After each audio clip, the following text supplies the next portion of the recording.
네, 윤석열 탄핵을 넘어를 함께 고민하는 시간, 막스주의 국가와 정치 이론 3기 7강 중남미를 시작하겠습니다. 네, 안녕하십니까. 저는 세미나 진행을 맡고 있는 노동당 서울시당 당원이자 청년노동당 소속인 홍준규입니다. 어, 저희가 지금 3기는 저희가 지금 1기, 2기를 거쳐서 3기까지 이렇게 진행을 하게 됐는데요. 1기 때는 막스와 엥겔스의 원전을 중심으로 공부를 해보는 시간을 가졌었고요.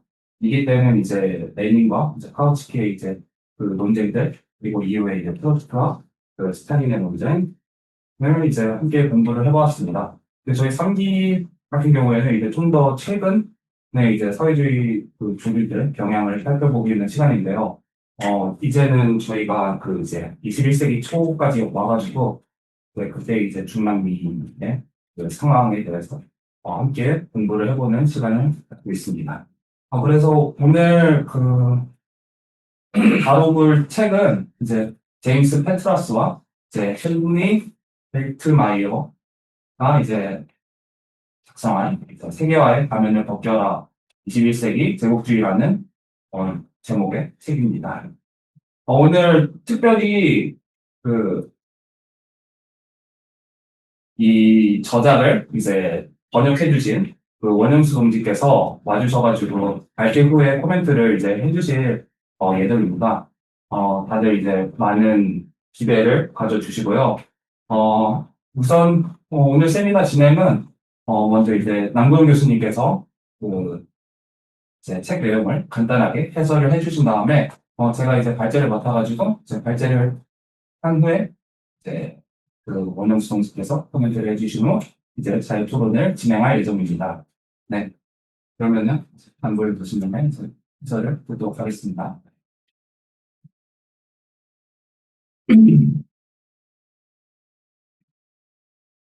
네, 오늘은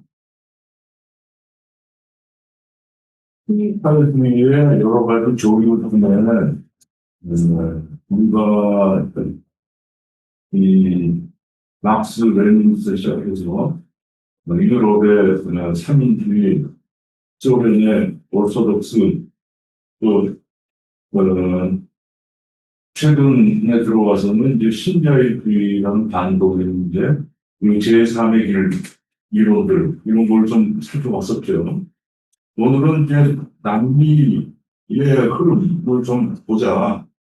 그래서 이제 선택한 게 이제 세계화의 가면을 벗어라라고 하는 저작인데, 뭐 그 저작이 남미의 모든 것을 다 보여줄 수는 없을 것 같아요. 그래서 일단은 이 남미의 전통식에서 나온 하나의 흐름이다 이렇게 좀 이해를 해주시면 될 것 같고, 남미 같은 경우는 세계사적으로 볼 때 좀 독특한 역사적인 배경을 가지고 있죠. 남미 원래 또 원주민들이 아즈텍 문명, 잉카 문명 등등 이런 문명들을 건축하면서 살고 있었고, 그것을 이 유럽의 이 소위 세계사의 세계적인 이 발견의 시대, 하여튼 그쪽에서 볼 때는 하여튼 뭐 없는 거를 찾아낸 것처럼 이렇게 이제 얘기를 하는 그 과정들. 그래서 남비는 이 포르투갈, 스페인 이쪽 사람들이 이제 침략해서 자기의 식민지화 했는데, 포르투갈 같은 경우가 어떤 면에서는 세계적인 어떤 진출, 자기 함대를 이끌고 시방봉을 돌아서 인도와 중국, 동남아 이런 쪽하고 이제 무역을 하는 이런 이 포르투갈 사람들이 제일 좀 시작을 했죠. 그래서 주로 포르투갈 사람들은 보면은 아프리카의 서해안을 쭉 훑어내려가면서 희망봉을 돌아서 가는 그 루트를 주로 이제 자기의 그 활동 무대로 삼았고, 스페인이 좀 후발주자로서 포르투갈이 이미 다 개척해 놓은 거기를 어떻게 건들 수는 없으니까 이 아메리카 쪽으로 좀 자기들은 시선을 돌려서 아메리카 쪽에서 자기의 어떤 개척을 하는 이런 과정 속에서 어떤 면에서는 남미는 스페인이 중세다 이렇게 볼 수 있겠죠. 포르투갈하고 자꾸 충돌이 생기니까 둘이 이 협정을 맺어서 포르투갈이 원래 자기들의 그대로 삼았던 지역은 그냥 포르투갈. 그리고 남미 중에서도 그러니까 이 포르투갈이 활동하던 경로와 가까운 브라질은 포르투갈, 그 이외의 지역은 스페인 이렇게 이제 나눠 갖게 되는. 그래서 대부분의 남미의 나라들은 이제 스페인의 영향권 하에 있는 지역이었죠. 그리고 이제 이게 미국이 1800년대 말 정도부터 어떤 영향력이 커지고 북아메리카가 이제 영국 앙글로 섹슨 그 사람들이 식민지화하고 물론 이제 프랑스하고 전쟁까지 하면서 이제 영국의 헤게모니가 강화되는 그런 과정을 거치면서 북미는 앵글로색슨, 남미는 스페인, 일부가 포르투갈 이런 식의 이제 이 지배권이 확립됐고 미국이 강화되면서 그 와중에 이제 남미는 미국의 앞마당처럼 이제 된 거죠. 그래서 미국의 예를 들면 1900년대 넘어가면서 민족 자결권 해가지고 온 세계 각지의 그 식민지들이 독립하라고 이렇게 선전선동을 할 때 보면 남미는 자기네 앞마당으로 솔직히 가지고 있으면서 이제 다른 나라들에 대해서 그 얘기를 참고로 볼 수 있고 그런 면에서는 포르투갈, 스페인 쪽이 식민지화하고 서구의 제국주의적인 팽창의 대상으로 이렇게 침략을 하고 이랬지만은 1900년대 넘어가면서부터는 비제국주의의 한마당으로서 그래서 남미의 모든 혁명을 보면 어떤 면에서는 비제국주의 그리고 비제국주의의 조종당하는 독재자들 하고의 싸움이다. 아주 심플하게 얘기하면 그렇게 봐도 크게 무방하지 않습니다. 그거는 쿠바 혁명도 그렇고 쿠바의 독재자들하고 이 독재자들하고 무장 게릴라들이 싸워서 전복시킨 거지만 그 배후에는 미국이 있었고 그 독재자는 미국으로 도망갔죠. 또 칠레의 아얀데 같은 경우도 마찬가지로 이 독재자하고 싸워서 싸우다가 이 선거를 통해서 대통령까지 됐지만 이 친미 군사 쿠데타가 벌어지면서 이 혁명이 끝난 과정을 거쳤죠.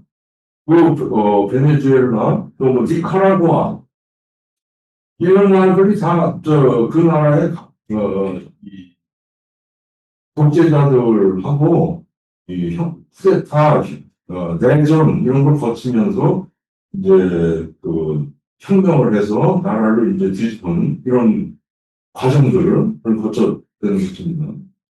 그런데 여기서 조금 남미의 전체적인 흐름을 보면 이 좌파적이고 혁명적이고 대부분의 나라들이 출발은 어쨌거나 혁명이 진전되면서 이 막스주의 쪽 사회주의 이런 쪽으로 이제 혁명이 발전해 나갔지만 어떤 면에서는 저는 이게 이제 그 스페인 포르투갈 영향을 받아서 그러지 않나 그런 생각을 좀 하는데 약간 뭐 아나키즘적인 요소도 좀 가지고 있고 또 샌디칼리즘적인 요소도 있어요. 그래서 이 막스주의를 이렇게 자기 내화에서 막스주의, 사회주의 이쪽으로 가겠다라고 얘기를 해도 어떤 면에서는 오소독스 사회주의, 말하자면 소련 중심의 어떤 그 사회주의하고는 좀 선을 긋고 비판적인 입장들을 대체로 가지고 있었고 또 이 무장투쟁하고 내전을 하고 이런 과정에 각 나라들의 이 공산당이 있었거든요. 니카라과도 그렇고 쿠바도 그렇고 공산당이 있었는데 공산당하고 이렇게 사이가 아주 좋지는 않습니다. 말하자면 오르소독스 입장을 따르는 공산당 쪽에서는 쿠바의 무장 게릴라 활동이라든지 산디니스타의 그 내전 이 과정에 굉장히 비판적인 입장들도 가지고 있었고 이 혁명 이후의 과정에서도 이 대립하기도 하고 뭐 이런 것을 볼 수 있다는 것이죠. 그게 이제 좀 하나의 특징이라고 볼 수 있을 것 같고, 이 흐름들이 오늘 우리가 읽으려는 책도 그렇고, 베네수엘라의 볼리바리안 혁명을 굉장히 중심적으로 이제 소개를 하고 있는 책인데, 이 책에서 얘기하고 있는 21세기 사회주의라고 보통 사람들이 얘기하는 그 흐름이 정통 마크스주의하고는 다른 결의 주장을 많이 하고 있습니다. 그 자주관리라든지 이 주체들의 어떤 도덕적인 어떤 사회주의적인 어떤 도덕성 이런 걸 강조를 한다든지 이건 이제 체게바라도 그런 식의 얘기를 했고 그것을 이제 21세기 사회주의 주장하는 사람들이 인용을 하고 있더라고요. 그래서 사실 이런 내용들 그리고 오소스 쪽의 이 국가 사회주의적인 요소들에 대해서 비판적인 관점을 제시하면서 민중 주체의 민주주의 말하자면 이 당이라든지 국가가 위로부터 사회주의를 주도해 나가는 그런 방식이 아니라 아래로부터의 어떤 민중의 참여 하는 어떤 그런 민주적인 흐름들 이거에 대해서 굉장히 강조를 하고 뭐 국교화도 하고 있지만은 협동조합이라든지 이 사회적인 어떤 영역에서의 생산적인 어떤 기업, 그러니까 노동자 기업, 이건 이제 자주관리, 유고슬라비아의 자주관리 좀 어떤 그런 흐름인데, 그거에 대해서 좀 강조점으로 두는 이런 것에서 이제 우리가 좀 독특한 것을 읽어낼 수 있다라는 생각이고요. 그리고 이제 2000년 넘어가고 이러면서는 이제 이 무장 게릴라들이 활동을 하는 많은 그룹들이 선거에 참여를 해서 이 사람들이 이제 보통 핑크타이드라고 부르는 남미의 많은 나라들이 이 핑크니까 약간 온건하게 얘기를 한다는 거겠죠. 핑크타이드. 어쨌든 신자유주의하고 제국주의에 반대하는 흐름들이라는 면에서는 같이 가는 큰 흐름에서의 어떤 좌파적인 어떤 입장들을 제출하면서 이 집권을 해대는 것이죠. 선거가 되면. 그리고 최근에 작년, 재작년, 하여튼 뭐 2020년 이 경쯤에서 다시 이런 어떤 비슷한 과정들이 또 진행이 돼가지고 우여곡절과 이 급침이 좀 있고 그렇지만은 아무튼 남미의 전체적인 흐름이 지금은 이제 아르헨티나 빼고 나머지가 다 좌파주의다 뭐 이렇게 하는데 아무튼 그러한 남미적인 어떤 현상들 이런 것을 우리가 좀 주목을 해봐야 될 것 같고 이 최근에 이제 일단은 발제를 통해서 그 당시 이제 이게 저작이 2008년인가? 2000년대 초반에 나왔을 건데, 하여튼 그 당시에 이제, 이 볼리바리안, 혁명, 볼리바르 혁명을, 중심으로 해서, 이 세계화를 이제 제국주의에 침탈하는 그 큰 흐름, 남미의 흐름 속에서 이제 보는 관점인데요.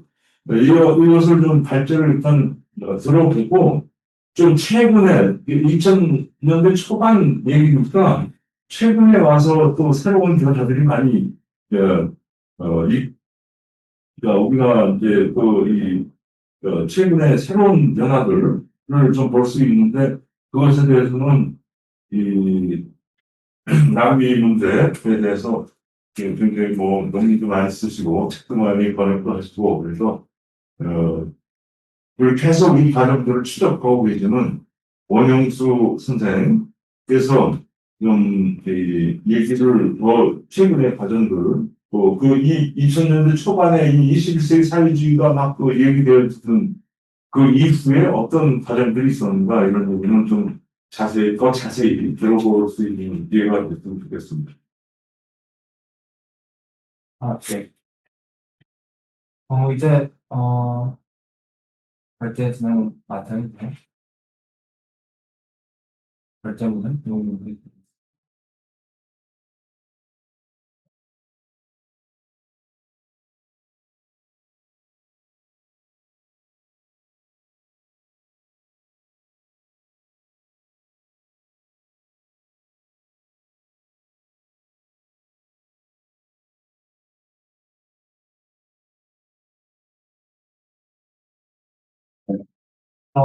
우선, 제가 책을 좀, 전체적으로 좀 요약을 하는 식으로 발제를 준비를 했었어가지고, 그래도 좀 볼리바리안 혁명에 대해서 좀 자세하게는 못 다루고, 전체적인 세계화라는 이제 그런 개념을 어떻게 비판적으로 분석하고, 그리고 어떻게 중남미에서 신자유주의에 의한 이제 민영화나 이런 것들이 어떻게 진행되는지를 위주로 좀 발제를 준비했었어가지고, 그래서 그 이후에 이제 볼리바리안 혁명이랑 이제 그 이후에 이제 좀 더 이제 사회주의 운동의 대안 같은 것들을 이제 이후에 살펴보도록 하겠습니다. 우선 폼 제작은 초반장에서 세계화라는 단어의 개념에 대한 문제 제기를 하면서 시작합니다. 1980년대부터 이제 시작된 신자유주의화에 의한 시장의 전 세계적 확대와 21세기 초 정보 통신 기술의 발달로 실시간 정보 교환과 통신이 가능해져서 전 지구가 지구촌으로 세계화되었다는 헤게모니가 등장하였습니다. 이에 대하여 좌파 진영은 세계화라는 개념을 어떻게 이해해야 하지, 세계화라는 단어 뒤에 숨겨져 있는 사실관계를 인식하고 이를 분석하고 어떤 방식의 투쟁이 가능한지를 고민할 수 있습니다. 따라서 세계화 헤게모니는 세계화, 그래서 이제 세계화 헤게모니에 대한 분석이 이제 필요한 것이고, 따라서 세계화는 이제 역사적 발전에서 불가피한 단계이고, 따라서 필연적이라고 설명하고 있습니다. 하지만 저자들 제임스 트러스와 헨리 벨트마이어는 세계화는 발생과 동시에 끊긴 적이 없었던 제국주의의 연속이라고 주장하고 있습니다. 이전부터 지속적으로 이루어지던 전 세계적 불평등의 확산은 21세기 초 세계화의 진행 과정 중에서도 심화되었습니다. 소득 분배 측면과 생산 수단의 소유의 측면 모두에서 자본과 계급과 이 계급과 동맹적 관계에 있는 계급들, 또한 북반구 국가들, 즉 중심부 국가에서는 소득은 증가하고 생산적 자원에 대한 접근성도 증가했습니다. 반면 이제 노동자, 농민, 자영업자들로 대표되는 민중계급들과 남반구의 주변부 국가들은 소득 감소와 생산적 자원에 대한 유출을 계속 경험하고 있었죠. IMF와 세계은행 등이 이제 강요한 구조조정 정책과 사회복지 시스템을 해체하고 공공자산을 민영화하며 빈곤과 실업을 확산시켰었습니다. 또한 노동자들의 임금은 감소하고 고용 불안정성은 증가하면서 노조는 약화되었습니다. 이는 이제 세계 시장을 통해 상호 의존하게 된다는 세계화론이 무용하다는 것을 의미하면서 이전의 제국주의의 특징과 유사하다 못해 동일한 것을 발견할 수 있습니다. 세계화 이론들과 세계화 이론의 이데올로그들인 신자유주의적 학자들은 시장의 자유와 세계화가 민주주의를 촉진한다고 주장하지만 실제로 국가적 단위에서 신자유주의적 정책의 실행은 반대를 억누르기 위한 권위주의적 조치와 동반되고 국가는 자본 축적 경향에 심화하는 정책들로 자본주의적 국가의 역할을 다하고 있습니다. WTO와 G7 같은 국제기구는 비민주적이며 부유한 국가들과 기업들의 이익을 위해 봉사하면서 미국은 국제기구에 미국 기업들의 이익을 대표하는 관료들을 앉혀서 비민주적 방식으로 그러니까 이제 선거를 통하지 않는 그런 비선거적 방식으로 대중 참여를 대체하고 있습니다. 세계화에 대한 저항은 전 세계적에서 발생하고 있었는데 특히 라틴 아메리카에서는 농민운동과 유럽과 아시아의 노동자 파업 그리고 민영화 반대 시위 등이 대표적이었습니다. 이 운동들은 주로 의회 정치 외에서 활동하는 경우가 많았었는데 이러한 세계화에 대한 협동조합 경제, 토지개혁, 그리고 지역사회 기반 프로젝트 등 아래로부터 구축되고 있었습니다. 특히 그 브라질의 무토지 농업 노동자 운동과 멕시코 사파티스타 공동체가 대표적이었습니다. 이 모델들은 특히 그 지역자치, 사회적 평등, 자원에 대한 민주적 통제를 강조하는 것을 특징입니다. 신자유주의자들의 세계화로 인해 국가가 약화된다는 주장과 달리 국가는 세계화의 핵심적 역할을 하고 있었습니다. 신자유주의적 정책을 시행하고 기업 이익을 보호하며 반대를 억압하는 데 그 국가가 더 기능이 그런 방면에서 국가의 기능이 더 강화되었었고 이러한 신국가주의는 사회적 보호를 줄이는 동시에 자본 축적을 용이하게 했습니다. 그 과정에서 발생하는 민영화는 공공부를 민간으로 이전하는 세계화의 핵심 요소였습니다. 그러나 지속 가능한 발전보다는 자원 고갈, 부패, 사회적 배제를 초래했었습니다. 3장 이데올로기에서의 세계화에서는 세계화 개념을 비판하면서 이 용어가 실제로는 미 제국주의를 은폐하는 이데올로기적 도구로 기능한다고 얘기하고 있습니다. 신자유주의 강론은 자본주의 헤게모니 아래에서 확대되는 사회경제적 불평등과 권위주의적 관행을 숨기고 있습니다. 지구촌이라는 환상과 달리 세계 경제는 미국 기업의 압도적 지배 아래 있으면서 특히 1990년대 후반 자료를 보면 세계 500대 기업 중 미국 기업이 일본과 유럽을 압도하는 점유율을 보여주고 있습니다.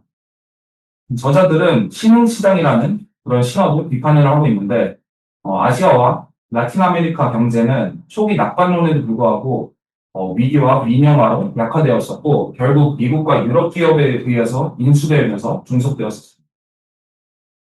미국 기업의 전략적 우위는 정치적 영향력, 낮은 법인세, IMF 및 세계은행 같은 그런 국제금융기구 통제 등에서 비롯되었는데 이로 인해서 미국 기업은 글로벌 시장을 착취하면서 국내 복지 정책은 그러니까 그 이제 남미나 이런 제3세계 국내 복지 정책은 희생되는 구조가 되었습니다.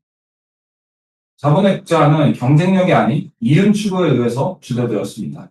보통 자본의 국제화는 이제 기업 간의 이제 경쟁력에 의해서 국제화된다라고 신자유주의적 학자들이 얘기를 하는데 그렇지 않아요? 이윤 추구에 의해서 주도되고 특히 이제 미국 다국적 기업들은 그 해외 수입에 점점 더 의존하게 되면서 자유무역 협정은 기업의 이익을 증대시키는 반면에 노동자들의 생활 수준을 하락시키고 있었습니다. 세계화 이론이 주장하는 상호 의존적 세계 경제는 허구임을 보여주고 있고 실제로 미국의 패권과 불평등한 착취 구조가 지배하고 있는 것을 보여주고 있습니다. 이를 저자는 신권위주의라는 개념을 통해서 설명하고 있습니다. 이는 선거제도와 엘리트 중심의 비민주적 의사결정이 공존하는 체제로 국제금융기구와 기업의 압력이 민주적 절차를 무력화하는 것을 특징으로 하고 있습니다. 독일의 사례에서처럼 그 자본의 이탈 위협이 그 사회개혁을 좌절시키는 등 그런 형식적 민주주의는 유지되지만 실질적 시민권은 약화되는 것이 특징입니다. 20세기 후반 라틴 아메리카에서는 그 미국 주도의 제국주의적 경제 질서에 깊게 편입되면서 급격한 변화를 겪었습니다. 이 시기 세계화라는 용어는 표면적으로는 세계 경제의 통합을 의미했지만 실제로는 미국과 유럽의 자본이 그 라틴 아메리카를 경제적으로 계속시키는 과정을 정당화하는 도구로 작용했는데 국제금융기구와 미국 정부의 협력으로 강제된 신자유주의적 정책은 그 라틴 아메리카 각국의 주권을 약화시키고 경제적 종속을 심화시켰습니다. 1980년대에서 90년대에는 미국의 경제적 패권이 절정에 이른 시기였는데 이때 이제 미국계 다국적 기업들은 라틴 아메리카의 핵심 산업을 장악했으면서 1998년 기준으로 라틴 아메리카 상위 20대 기업 중 절반이 미국 소유였습니다. 이러한 경제적 지배는 군사적 개입과 결합되어서 더욱 공고해졌었는데 칠레, 아르헨티나 등지에서 일어난 군사 쿠데타는 민주적으로 선출된 정부를 전복시킨 후 신자유주의 정책을 강제하는 도구로 활용되었습니다. 또한 외채 문제는 라틴 아메리카 경제를 옥죄는 중요한 족쇄로 작용했었는데 1982년 2,570억 달러에 불과하던 외채는 1998년에 6,980억 달러로 폭증했으면서 이자 상환액이 수출 수익의 50%를 넘어서는 그런 상황이 발생했습니다. 이로 인해서 각국 정부는 교육, 보건 등 사회복지 예산을 급격히 축소할 수밖에 없었고 이는 민중들의 생활 수준을 크게 저하시키는 결과를 낳았습니다. 신자유주의 구조조정 프로그램의 실행은 라틴 아메리카 사회에 더 깊은 상처를 남겼었는데 칠레의 경우 아일랜드 사회주의 정권 시절 노동자의 소득 분배율이 60%에 달했지만 피노체트 군사 정권의 신자유주의 정책 시행 이후에는 이 수치가 15%로 추락했습니다. 공기업 민영화, 노동시장 유연화, 규제 완화 등의 정책은 소수의 엘리트와 외국 자본에게는 막대한 이익을 안겨줬지만 대다수 국민에게는 실업과 빈곤의 확대라는 결과를 초래했습니다. 라틴 아메리카의 사회는 극심한 계급 분화를 또 경험하는데 그 상위 10%에 속하는 엘리트 계층은 미국과 유럽의 부유층과 유사한 생활 수준을 누리면서 제1세기의 라이프 스타일을 즐겼던 반면에 노동자 계층과 농민들은 극심한 빈곤에 시달렸습니다. 브라질의 경우 상위 10%의 소득이 하위 10%보다 44배, 44배나 높은 상황이 발생했으면서 그 도시 빈민층의 수는 급격히 증가했었습니다. 이로 인해서 사회적 긴장은 점차 고조되었었고 범죄율도 함께 상승하는 악순환이 반복되었습니다. 1990년대 중반부터 라틴 아메리카 전역에서는 신자유주의 정책에 대한 저항운동이 확산되기 시작했는데 1994년 멕시코 사파티스타 동기는 원주민들의 권리와 토지 개혁을 요구하면서 국제적인 주목을 받았었고 브라질의 무토지 농업 노동자 운동은 대규모 토지 점거 운동을 통해 농업 개혁을 요구했습니다. 하지만 이러한 운동들은 아직 최대 전복을 이루기에는 역량이 부족한 상황이었으면서 진정한 변화를 위해서는 좀 더 보다 조직적이고 포괄적인 대안이 필요했습니다. 5장에서는 라틴 아메리카에서 이제 그 공공기업이 광범위하게 민영화된 것을 비판하면서 이를 고립된 경제적 결정이 아닌 그 일국적 경제적 결정이 아닌 글로벌 신자유주의 세력과 연결된 정치적 전략으로 분석하고 있습니다. 저자들은 민영화가 제국주의적 권력과 국제금융기구에 의해 주도되며 대안적 경제 구조를 제거하고 자본주의적 지배를 공고히 하려는 목적이 있다고 주장하고 있습니다. 역사적으로 공공기업은 시장 실패를 해결하기 위해서 필수 서비스를 제공하며 산업화를 지원하기 위해서 실용적으로 등장하였는데 종종 공동과 인프라를 통해서 민간 부분에 이익을 제공했습니다. 공공소유의 위기는 외부 압력인 국제자본의 요구와 내부의 비효율성, 예를 들면 그 바다 고용에서 비롯되었습니다. 그러나 민영화는 불평등을 심화시키면서 오히려 부를 엘리트에게 이전하고 노동자를 소외시키면서 민주주의를 약화시켰습니다. 이 과정은 공공독점을 민간독점으로 대체했고 종종 가격 상승과 서비스 감소 또한 그 부패로 이어졌습니다. 또한 민영화는 민주적인 절차 없이 진행되었으며 공공의 참여와 입법부의 감독을 무시하는 경향이 팽배했습니다. 민영화의 대안으로는 그 외국 기업의 투자 후 공공 소유로 점진적 전환을 하는 그런 점진적 대체 공식 또는 외국 기업이 시설을 건설한 후 국가에 이전하는 그런 터키식 운영, 아니면은 뭐 소유권으로부터 이제 기술적 노하우의 분리 등을 제시하고 오정을 마치고 있습니다. 6장 민주주의와 자본주의 불편한 관계에서는 민주주의와 자본주의의 복잡하고 종종 대립적인 관계를 분석하면서 세 가지 주요한 관점을 제시하고 있는데, 첫 번째 관점은 자본주의와 민주주의가 본질적으로 모순된다고 보면서 민주주의는 자본주의의 권위주의적 성향에 대항한 대중운동의 산물이라고 주장하고 있습니다.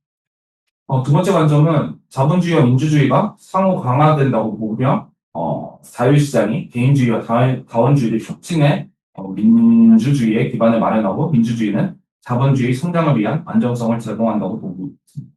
세 번째 관점은 정치적 경쟁의 절차적 규칙을 강조하면서 민주주의가 경제사회운동과 독립적으로 유지될 수 있다고 보고 있습니다. 저자는 이러한 관점들을 비판하면서 역사적 사례를 제시하면서 비판하고 있습니다. 예를 들어서 칠레, 과테말라, 이란에서는 자본주의 세력이 재산권을 위협하는 민주적으로 선출된 정부를 전복시킨 반면 경제적 이익과 맞아 떨어질 때는 민주주의를 지지했습니다. 독일과 이탈리아 같은 선진자본주의 국가들도 경제위기 시기엔 엘리트의 통제를 위해 권위주의로 회귀하는 경향을 보였습니다. 저자는 자본주의와 민주주의의 관계가 도구적이라고 주장하고 있습니다. 즉, 자본주의 체제에서 민주주의는 지배계급의 이익에 위협이 되지 않는 한에서 용인되고 있습니다. 만약 대중운동이 재산권이나 계급 질서를 뒤흔들려고 할 때면 엘리트들은 민주주의의 규범을 쉽게 포기하는 경향이 있었습니다. 결론적으로 자본주의 하에 민주주의는 불안정하고 주권부이며 계급 갈등과 권력 격학에 의해서 좌우되고 있습니다. 진정한 민주적 안정성을 위해서는 자본주의의 지배가 완전히 공고해지거나 혹은 재산권이 정치를 좌우하지 않는 새로운 체제가 필요합니다. 또한 좌파가 자본주의의 폭력적 억압 이후 지배 질서에 순응하면서 민주주의의 변혁적 가능성이 약화되었다고 지적을 하고 있습니다. 7장은 협력, 개발, 정의 같은 개념이 어떻게 제국주의 강대국과 신자유주의 담론에 의해 왜곡되어서 남북 관계에서의 착취를 은폐하는지를 비판하고 있습니다. 외국 원조와 협력은 종종 이제 원조 수혜국을 종속시키는 조건들인 시장 개방과 민영화와 연계되어서 빈곤을 심화시켰는데 GDP나 엘리트 중심의 개발 지표는 계급, 성별, 지역 간 불평등을 가리면서 기업의 이익을 공정한 성장보다 우선시하였습니다. 신자유주의적 정의는 시장의 자유를 최우선시하여 노동자와 농민보다 기업의 권익을 보호하고 있습니다. 대안으로 이 장에서는 그 아래로부터의 개발을 제시하고 있는데 이 모델은 이제 피지배계층이 생산수단을 통제하고 민주적 작업장, 농지개혁, 지역시장을 중시하면서 국가주도의 원조가 아닌 글로벌 사회운동 간 연대를 지지하고 있습니다. 브라질 무토지 농업 노동자 운동과 같은 사례는 협동조합 프로젝트가 지역사회를 강화하면서 세대적 불평등에 도전할 수 있음을 보여주는 사례입니다. 8장 제국주의에 봉사하는 비정부 기구에서는 제3세계의 NGO들이 제국주의의 도구로 기능하면서 자본주의와 신자유주의에 대한 세계적인 비판을 흘리게 한다고 주장하며 시작합니다. 서방정부, 금융기관, 기업들로부터 자금을 받은 NGO들은 지역적, 비정치적 프로젝트를 통해 빈곤층을 분열시키고 계급연대를 약화시킵니다. 이를 통해 구조적 불평등에 대한 근본적인 저항이 무력화되는 경향을 보이고 있습니다. NGO 리더들은 종종 과거 좌파 활동가나 전문직 출신으로 기부자의 이익에 부합하는 활동을 하면서도 스스로를 시민사회나 제3의 길의 대표자로 포장을 하는 경우들이 있습니다. 그러나 그들의 조직은 위계적이면서 외부 기금에 의존하기 때문에 지역사회보다는 기부자에게 책임을 집니다. 이는 새로운 형태의 식민주의를 낳았습니다. NGO는 독재정권 시기나 경제위기 때 등장해서 이제 저항운동을 포섭하고 무력화하는 역할을 했는데, 예를 들어서 이제 독재정권 안에서 인권 문제를 다루는 NGO들은 체제 전환 후 신자유주의 정책을 비판하지 않음으로써 기존 권력 구조를 유지하는 데 기여했습니다. 9장에서는 이제 미국의 제국주의적 개입이 마약과의 전쟁과 같은 도덕적 명분으로 미장되어서 라틴 아메리카에서 경제적, 정치적 지배를 강화한다고 비판하면서 역사적으로 제국은 그 문명화의 사명이나 이런 반공주의 같은 이념으로 착취를 정당화했으면서 미국도 마약 전쟁을 통해서 군사 개입과 내정 간섭을 합리화하고 있었습니다. 이 전쟁은 미국의 실제 목적인 사회주의 운동 진압과 자원 통제를 은폐하면서 라틴 아메리카의 치안 기구를 장악하고 정책을 좌우하는 수단으로 기능하고 있습니다. 마약 문제는 미국 내부의 수요 문제이기도 하지만 이를 해외로 돌려가지고 국내 비판을 회피하고 라틴 국가들의 주권을 침해하고 있습니다. 미국은 인증 제도를 통해 협조적인 정부만을 이제 지원하면서 반대 세력을 이제 마약 민의 협력자로 낙인찍어서 제거를 합니다. 경제적으로 공기업 내각, 저임금 노동 착취, 자원 약탈을 촉진하는 한편 군사적 개입으로 이를 보호합니다.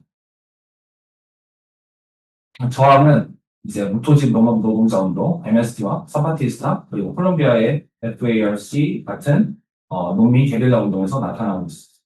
이들은 이제 신자유주의 정책과 제국주의적 착취에 맞서 점점 조직화되고 계급 의식이 강화되고 있습니다.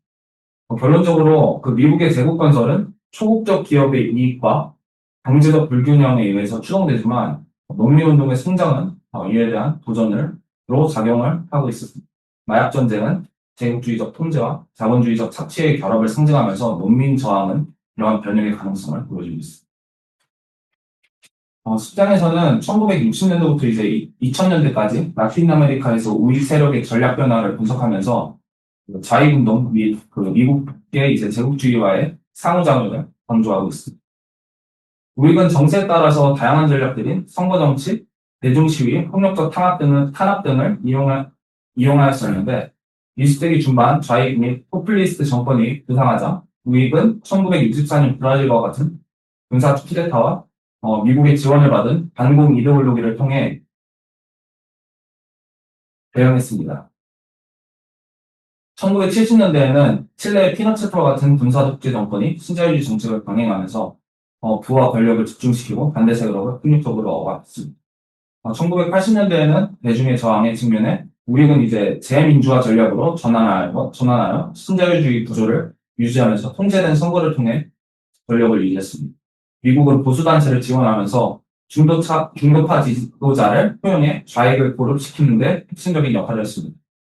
1990년대에는 우익 정권이 행정명령과 언론 장악과 같은 권위주의적 수단을 동원하면서도 민주주의의 외피를 유지했습니다. 인권 퇴치 프로그램과 NGO는 대중운동을 약화시키는 도구로 종종 활용되고 있었습니다. 우익의 계급 기반 목표는 자본과 계급의 이익을 보호하고 초국적 자본과 연대하는 것입니다. 내부적으로 민족주의적 세력과 자유주의 세력 간 분열이 있었지만 좌익의 위협에 맞설 때는 단결을 하는 그런 모양새를 보여주었습니다. 결과적으로 라틴 아메리카 경제는 글로벌 시장에 중속되었고 사회적 평등은 희생되었습니다.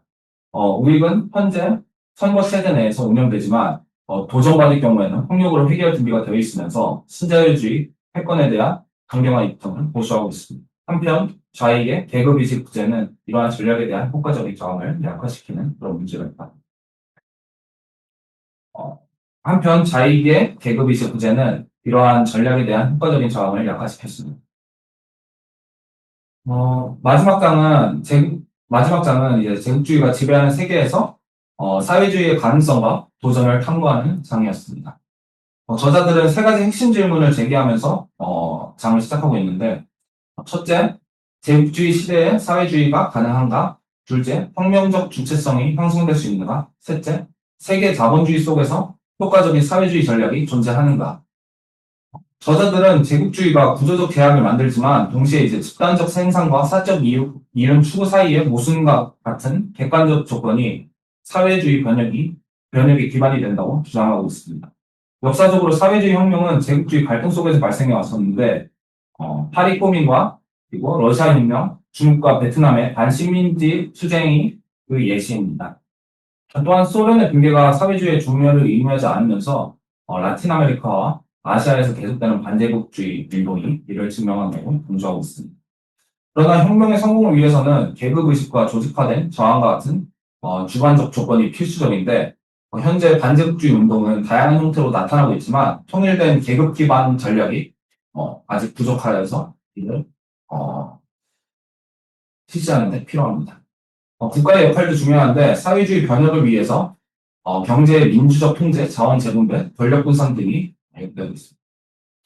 결론적으로 저자들은 과거의 실수를 교훈으로 삼는 새로운 사회주의를 주장하고 있는데 고립적인 자립경제나 시장 중심의 시장 사회주의를 비판하면서 국내 발전과 선택적 세계 연계를 이제 결합한 접근법을 제시하고 있습니다.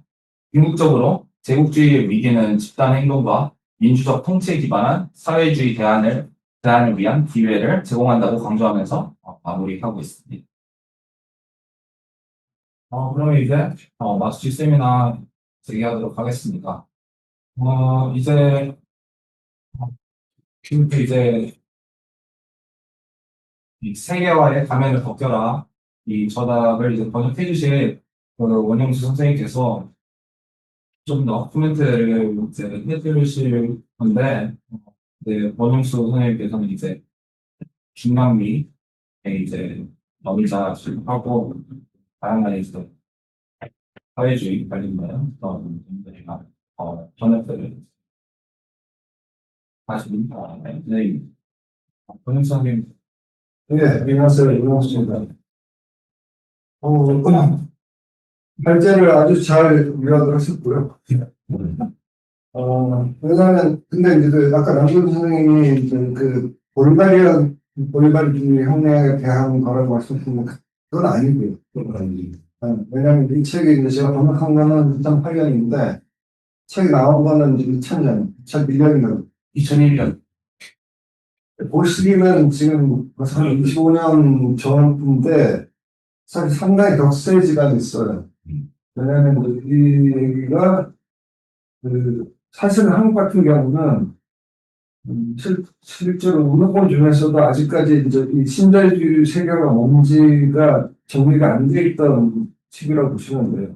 또 왜 그러냐면 이제 민주노총이 신자유주의 반대 슬로건을 꺼낸 지 굉장히 초기적인 단계라고 보시면 되고, 신자유주의 대략 이제 감을 잡고 있지만 상당히 이제 잘 정리되어 있는, 그러니까 거의 보게 되면 이제 유럽화의 본산이 라틴 아메리카, 그때 이제 나온 책이. 샌프란시스코가 뜰 때는 2000년대 초반. 자파티스는 원래 그 전에 떴었고요. 94년에 시작해서 떠서 이제 이게 뭐냐, 전 세계적으로 이게 뭐지, 이제 이렇게. 왜냐면 자파티스타가 신자유주의에 대한 세계의 선차를 수업했기 때문에 이제 그쪽에서는 어느 정도 이제 상당히 참여되고 공유되는 그런 내용이었던 거에 비하면 한국 같은 경우는 그런 상황을 아까 제대로 인지하지 못했던 시기. 그러니까 동기선언, 짜파스타의 동기선언이 2000년대 아니 94년 94년에 벌써 94년 1월에 딱 이제 1월 1일 납사 출발할 때. 낙타 발효하는 시점에 맞춰서 맞아. 승인을 했기 때문에 어느 정도 이제 알고 있었는데 이제 한국 책이라는 거는 2008년이었죠. 그거는 제가 이제 2005년에 브라질에서 세계 사회 포럼 열렸을 때 참여하면서 이제 여러 행사 동시에 열렸을 때 이제 그 전부터 이제 제임스 팩트러스도 알고 있었는데 그때 모임에 가서 이제 인사해서 개인을 알게 된 거고 이 책을 권하고 싶다 그래가지고 허락을 해주셔서 이 책을 내게 됩니다. 그래서 이 양반이 이제 이 책 같은 경우는 인쇄 없이 그냥 필요 없어 알아서 해. 그래서 저작권 없이 읽는 책입니다. 저자의 거 근데 그때 이제 제가 2005년에 같이 봤을 때 그 모임이 이제 세계 사회 포럼 내에서도 이제 라틴 아메리카 좌파 네트워크의 이제 모임이었는데 거기에서 뭐 거의 지정에 존재했어요. 왜냐하면 미국 쪽에 이제 학자들이 남미 상황을 연구하는 학자들이 굉장히 많습니다. 언어도 비슷하기도 하고 스페인어 사람도 뒤지고 쓰고 그다음에 이제 연구도 이제 다양한 방면이 있어요. 그러니까 우파에서도 하기도 하지만 좌파적 시각에서도 많은 연구들이 있는데 그때 제가 놀랐던 거는 그러니까 라틴 아메리카 현장에서 투쟁의 현장에 초점을 맞는 거의 유일한 선생님이었어요. 그 당시에 이제 자파티스타 경우는 잘 모르겠지만, 그래도 이제, 실제로 이제 MST라고, 무토지 농민공작 운동 같은 경우도 자기들 필요할 때 이제, 컨트롤에서 추천해서 자기 프로세스로 갖다가 설명하면 그 양반이 이제 그것들을 전 세계로 퍼뜨리는 그 역할을 해줬기 때문에 그렇기 때문에 이제 그러니까 제가 봤을 때는 거의 모든 활동가들의 절대적인 신뢰를 받고 있는 그런 식으로 볼수 있고요. 그러다 보니까 사실 이 책 같은 경우는 사실 그 라테라크 좌파의 그 강령 같은 거예요. 그 시점에 모든 걸 다 이제 요약을 하고 있다 보시면 물론 그 이후에 이제 상황이 전개되면서 이제는 뭐 한참 오래전 얘기라고 보긴 하지만은 당시 같은 경우는 아직까지 이제 이 소련 무너지고 신대주의 광풍이 부는 상황에서 도대체 뭐 해야 되지 이런 상황에 이 양반 같은 경우는 전 과정을 갖다 추적해 왔기 때문에 거기에서 그런 좌파들은 이런 기조를 써야 된다고 하는 것들을 이론적으로 정리하려고 하고 있습니다. 아주 깊은 이론적인 건 아니지만 실제로 정세와 역사의 흐름을 따라오면서 정리한 내용이 이해를 하시면 되겠습니다. 그래서 저도 이제 번역을 하면서 굉장히 많이 공부했고요. 근데 세월이 흐르다 보니까 내가 무슨 공부를 했는지 아무 기억도 안 나는 상황인데 전체적으로 이해도께서 몇 가지 말씀을 드리고자 하는데 첫 번째는 사실은 이제 그 상황은 꾸준히 이제 추적하지 않으면 사실 이해하기 되게 힘들어요. 비슷비슷해 보여도 다 이제 다른 쪽에서 그냥 조금씩 다 다르고 그런 특성이 있는데 먼저 제가 제일 먼저 강조하고 싶은 것은 라틴 아메리카는 유럽과 다르다는 점을 인정을 하셔야 돼요. 그러니까 이제 정치 지형만 보자면 유럽에 보통 그 좌파 그러면 대량주 세력으로서 이제 사회당, 살인당, 노동당 이런 대량주의 중문화파가 있고 그 왼쪽에 이제 공산당 이거는 어느 나라든 어쨌든 대부분은 공산당이 정치하는 이쪽은 이제 중도우파 나름대로 연락들이 있고 그런데 만능 조금 이제 지형은 좌우는 있긴 하지만은 유럽형으로 이제 그 지형이 형성되어 있지 않습니다. 그래서 이제 예를 들자면 칠레 이제 라인대 당시에 이제 좌파 그러니까 칠레 1970년이 이제 사실 굉장히 중요한 게 뭐냐면 20세기 좌파가 삼인주의 계열 왼쪽의 좌파가 선거를 통해서 승리한 유일한 사례. 그때 이제 지형을 보면은, 그러니까 이제 우리나라 포플라를 그래서 이제 영어로 하면 이제 피플스 유니티예요. 포퓰러 유니티. 민중 단결. 그게 이제 말하자면 이제 선거 통일전선인데, 여기에 이제 육개 정당. 그러니까 사회당과 이제 공산당을 포함해서 육개 정당인데, 주 정당이 사회당하고 전체를 공산당이죠. 그 외에 기독교 좌파라든지 분들이 있고, 그러니까 여기 들어오지 않으면서 혁명좌파라고 하는 미르 MIR이라고 해서 혁명 좌파 운동이라는 문제가 있는데 사실 이제 정치적으로 보자면 페트라스 교수의 입장이 여기 미르의 입장하고 되게 가까워요. 본인 얘기로는 자기가 이제 출신은 1950년대 이제 미국 공산당의 뿌리가 자기 뿌리가 있다고 말씀하시고 근데 이제 보시면 아시겠지만 제임스 페트러스 교수는 기존의 공산당, 주류파 공산당에 대해서도 굉장히 비판적인 시선이죠. 그래서 이제 근데 이제 다르다고 하는 이유는 뭐냐면, 그러니까 흔히 생각하면 공산당이 더 좌파적일 거 생각하는데 그 당시에 칠레는 그렇지 않았어요. 공산당이 차라리 중도파고 오히려 칠레 사회당이 좌우가 갈라지는데 칠레 사회당의 좌파가 오히려 레닌주의 경향이고, 사회당 우파는 이제 소위 정통 사회주의 계열.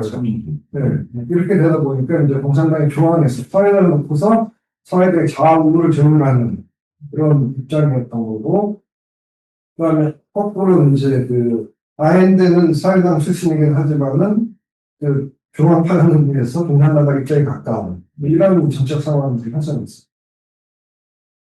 그리고 이제 그 전체적으로 보자면 이제 뭐 아까 말씀하셨듯이 이제 그 당시에 이제 그 남미 공산당들은 이제 소련파들이기 때문에 소련파이기 때문에 이제 통일 경선을 통한 합법주의 경향들이 쏠려 있었고, 근데 라틴 전체를 봤을 때는 사실은 그 1950년 후반부터 1979년 니카라구아 산디니스타 혁명까지 실제 전체 민주운동에 더 좌파적인 경향들이 보이다 보니까 공산당이 체제와 협력하는 이제 개량주의 세력으로 비춰졌던 현실이 됐다. 이렇게 말씀드렸습니다. 그런 의미에서 유럽 좌파의 스펙트럼을 남미에 그대로 들이대는 것은 요즘 유행하는 용어로 소위 유로센트리즘에 불과하다라는 할 수가 있습니다. 그다음에 라틴 아메리카가 굉장히 복잡한 역사를 갖고 있지만 저는 개인적으로 20세기 후반의 역사를 봤을 때 사실은 그 소위 소련 공산당이나 이제 그 중국 공산당의 이제 영향을 받은 세력보다는 그 외에서 더 제가 좀 차이가 있긴 하지만 특히 남미 같은 경우는 20세기 후반 같은 경우는 1950년 후반에서 시작해서 1979년 니카라구아 혁명에서 끝나는 79년 혁명이 이제 90년 수를 무너진 건 다음에 선거에서 패배하면서 권력을 내놓는 과정까지. 이 40년 굉장히 중요한데, 그러니까 흔히 핑크타이드라고 하면은 여기 이름은 없는데, 제가 이름 붙이는 데는 레드타이드. 왜냐하면, 특징적 무장투쟁 노선이 전체 운동을 지배했다는 게 사실은 보시면. 쿠바에서 니카라구아까지. 네. 그러니까 소련이나 공산주의 운동량을 밖에서 실제로 아래부터의 이제 급진적 운동들이 지배했다는 게 시기고, 거꾸로 뒤집으면 이거는 이제 그 라틴아메리카를 보자면 나중에 전체 라틴 전역에서 사실 무장투쟁이 안 일어난다는 것. 그러니까 무장투쟁도 그러니까 니카라구아 같은 경우도 이제 하여튼 여러 결이 있는데 그러니까 처음에는 쿠바형 모델이고 그 다음에는 이제 우루과이의 투파그라시처럼 도시게릴라 운동도 있었고, 그 다음에 또, 나중에 가게 되면, 농촌에서 이제 장기 주변부터해서 도시 극복을 하는 이제 마오주의자들. 그러니까 훨씬 더 이제 다양한 좌파적 색채들의 경향한 노선들이 서로 경쟁하면서 투쟁을 벌여 나왔다. 그러니까 그런 걸로 인해서 사실은 이제 그 시기에 전 세계를 보자면, 그 계급투쟁의 강도가 가장 강력했던 곳이 이제 나타나는 거죠. 니카라구아 운동은 마지막에는 이 도시폭동, 그 농촌 게릴라, 그리고 산디니스타의 무장투쟁, 이게 산디니스타가 나서가지고 이걸 합쳐가지고 싸우잖아요. 산디니스타 합친 게 아니고요. 여기서 사실은 쿠바의 역할이 있는데, 쿠바가 대한민국 측에서 산디니스타 입장을 잠시만. 근데 산디니스타 그게 뭐냐면, 당시 세계의 경향이 있는, 그렇죠. 경향이 있었는데, 세계 하나 마오주의고, 하나가 이제 카스트로주의고, 하나가 이제 제3의 경향이라고 하면서, 도시폭동 주의인데, 서로 이제 합의가 안 되는 상황에서, 이제 피델 카스트로가 소집을 해서, 그건 난 몰라요. 관계를 싸워라, 이렇게 정리를 해줍니다. 그러면서 이제 다니엘 오르테가, 이거 식단적 취업인데, 다니엘 오르테가의 이제 리더십이 발휘되면서 이제 혁명을 성공하게 되는 과정도 있는. 이거 오르테가가 리더십을 발휘하는데, 카스트로가 배우면서 그렇다. 피델 언어에 이제 백업이 있었다고 해서. 그렇기 때문에 이제 실제로 이 레드타이드를 지배했던 거는 아주 작은 나라지만, 쿠바의 영향이 크다라고 얘기를 하죠. 쿠바는 이제 소련하고 중국군하고 이제 행보를 같이 했긴 했지만, 일반적으로 전속된 게 아니라 독립적으로. 그다음에 이제 쿠바 혁명은 일부 혁명이긴과 동시에 마체오 혁명의 한 부분이라고 하는 것들이 굉장히 내면화되어 있는 그런 문제가 지금 얘기를 하시는 겁니다. 그래서 이제 뭐 그런, 그러니까 이 말씀드린 레그타이드가 배경이고, 근데 이제 소련 무너지고, 니카라과 혁명이 이제 선거를 통해서 이제 정부가 내주면서 그 반동의 시대가 이제 시작되면서 이제 전면에 등장한 게 신자유주의. 그래서 시정의 지배와 민주주의가 결합하면 더 이상 사회주의고 나갈 필요 없다는 것들이 이제 90년대를 기대했던 흐름이고, 그 시기에 이제 벌써 60년대 중반부터 그 사파티스트를 포함해서 90년 후반에 이제 다양한 그 기침 투쟁을 출마를 하고, 그런 것이 사실은 이제 핑크타이드의 직접적인 전단계라고 보시면 전남도요. 핑크타이드는 사실은 이제 아까 말씀드렸듯이, 그러니까 총이 먼저인데, 총을 하는 것들의 프로젝트 실패한 이후에 무엇을 할 것인가에서 이제 선거혁명이 가능해지는 거죠. 가능해지는 건데, 여기에서는 우리가 이제 후보 차베스를 얘기하지 않을 수 없는, 국내에서 하여튼 잘못 알려진 피상적으로 이해가 됐었던 건데, 어쨌든 이제 베네수엘라에서 이제 후보 차베스가 이제 거의 그러니까 독보다이로 선거에 쓰인 건 1999년입니다. 네, 99년이에요. 이 책이 이제 2000년, 2001년 쓰였으니까 이제 이 당시만 하더라도 페트로스 교수 같은 경우도 이제 차베스에서 무릎 꿇었어요.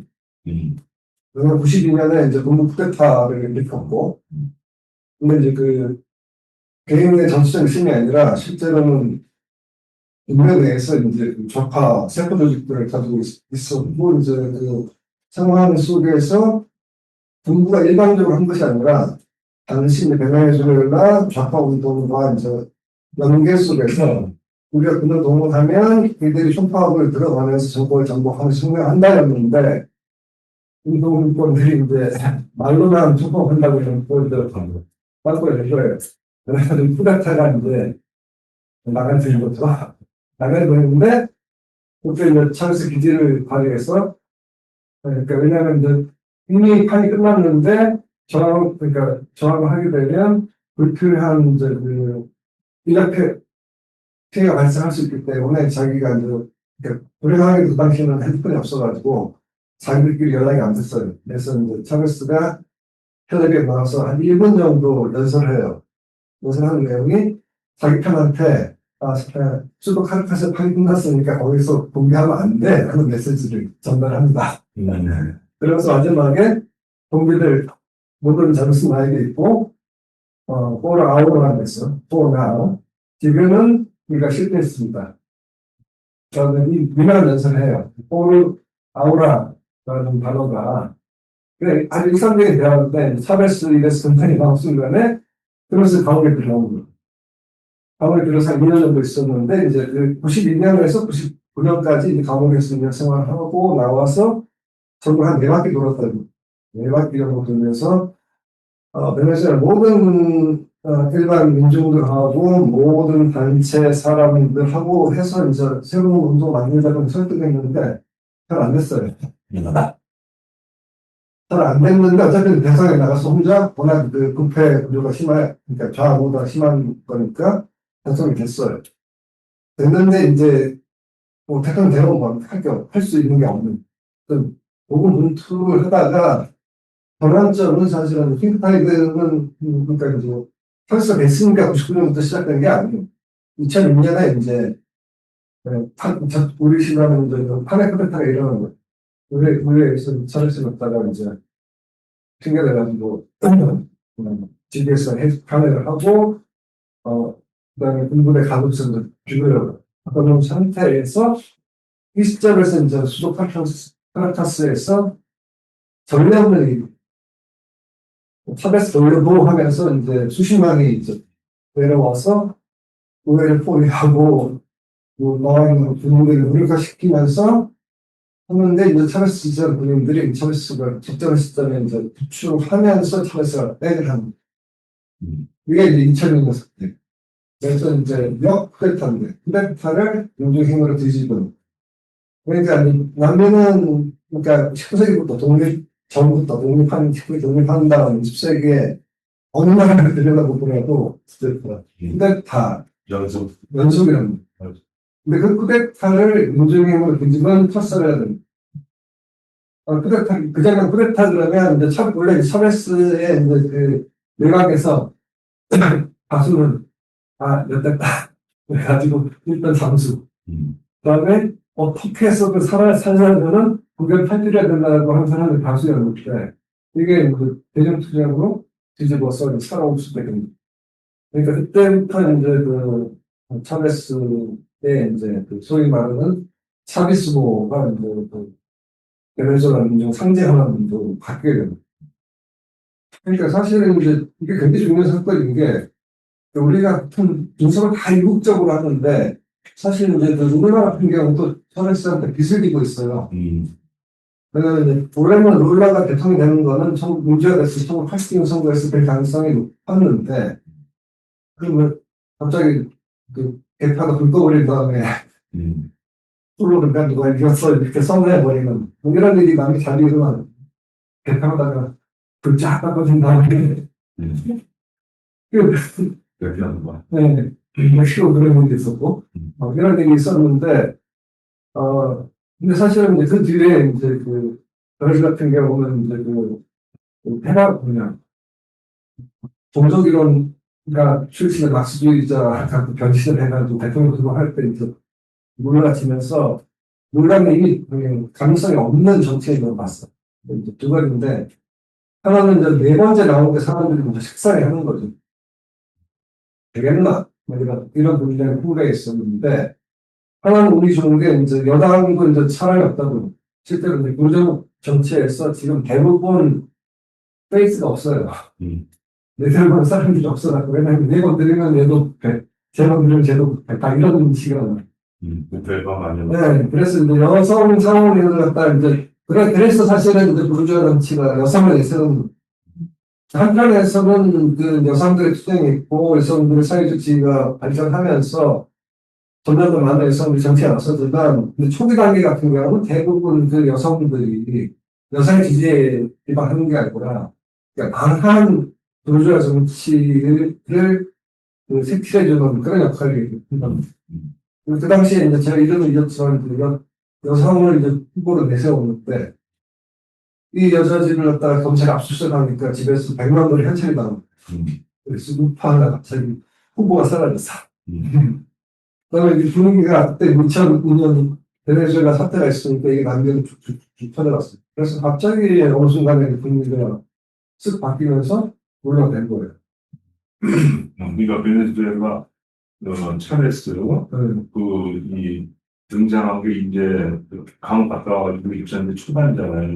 네. 대통령 선거 이기고 그 과정이 첫 번째 핑크타이드를 이 여파로 퍼져나가면서 쭉쭉쭉 이게 좌파정권이 선거에서 이게 됩니다. 그냥 한 나라에서 되고 뭐 분명히 있어서 된 게 아니라 사실은 그 첫 번째 핑크타이드가 이제 말하자면 시작은 1999년으로 되어 있지만 99년은 아니고 냉정하게 얘기하자면 실제 스타트는 2002년이다라고 유추합니다. 이게 자꾸 선거에서 이겨서 정권 창출만 바라보고 있는데 실제로 그걸 아래서 움직이는 게 뭐냐? 핑크타이드 움직이게 하는 게 이제 아래로부터의 관심의 대중투쟁들이 폭동 수준으로 여러 나라에서 일어났다.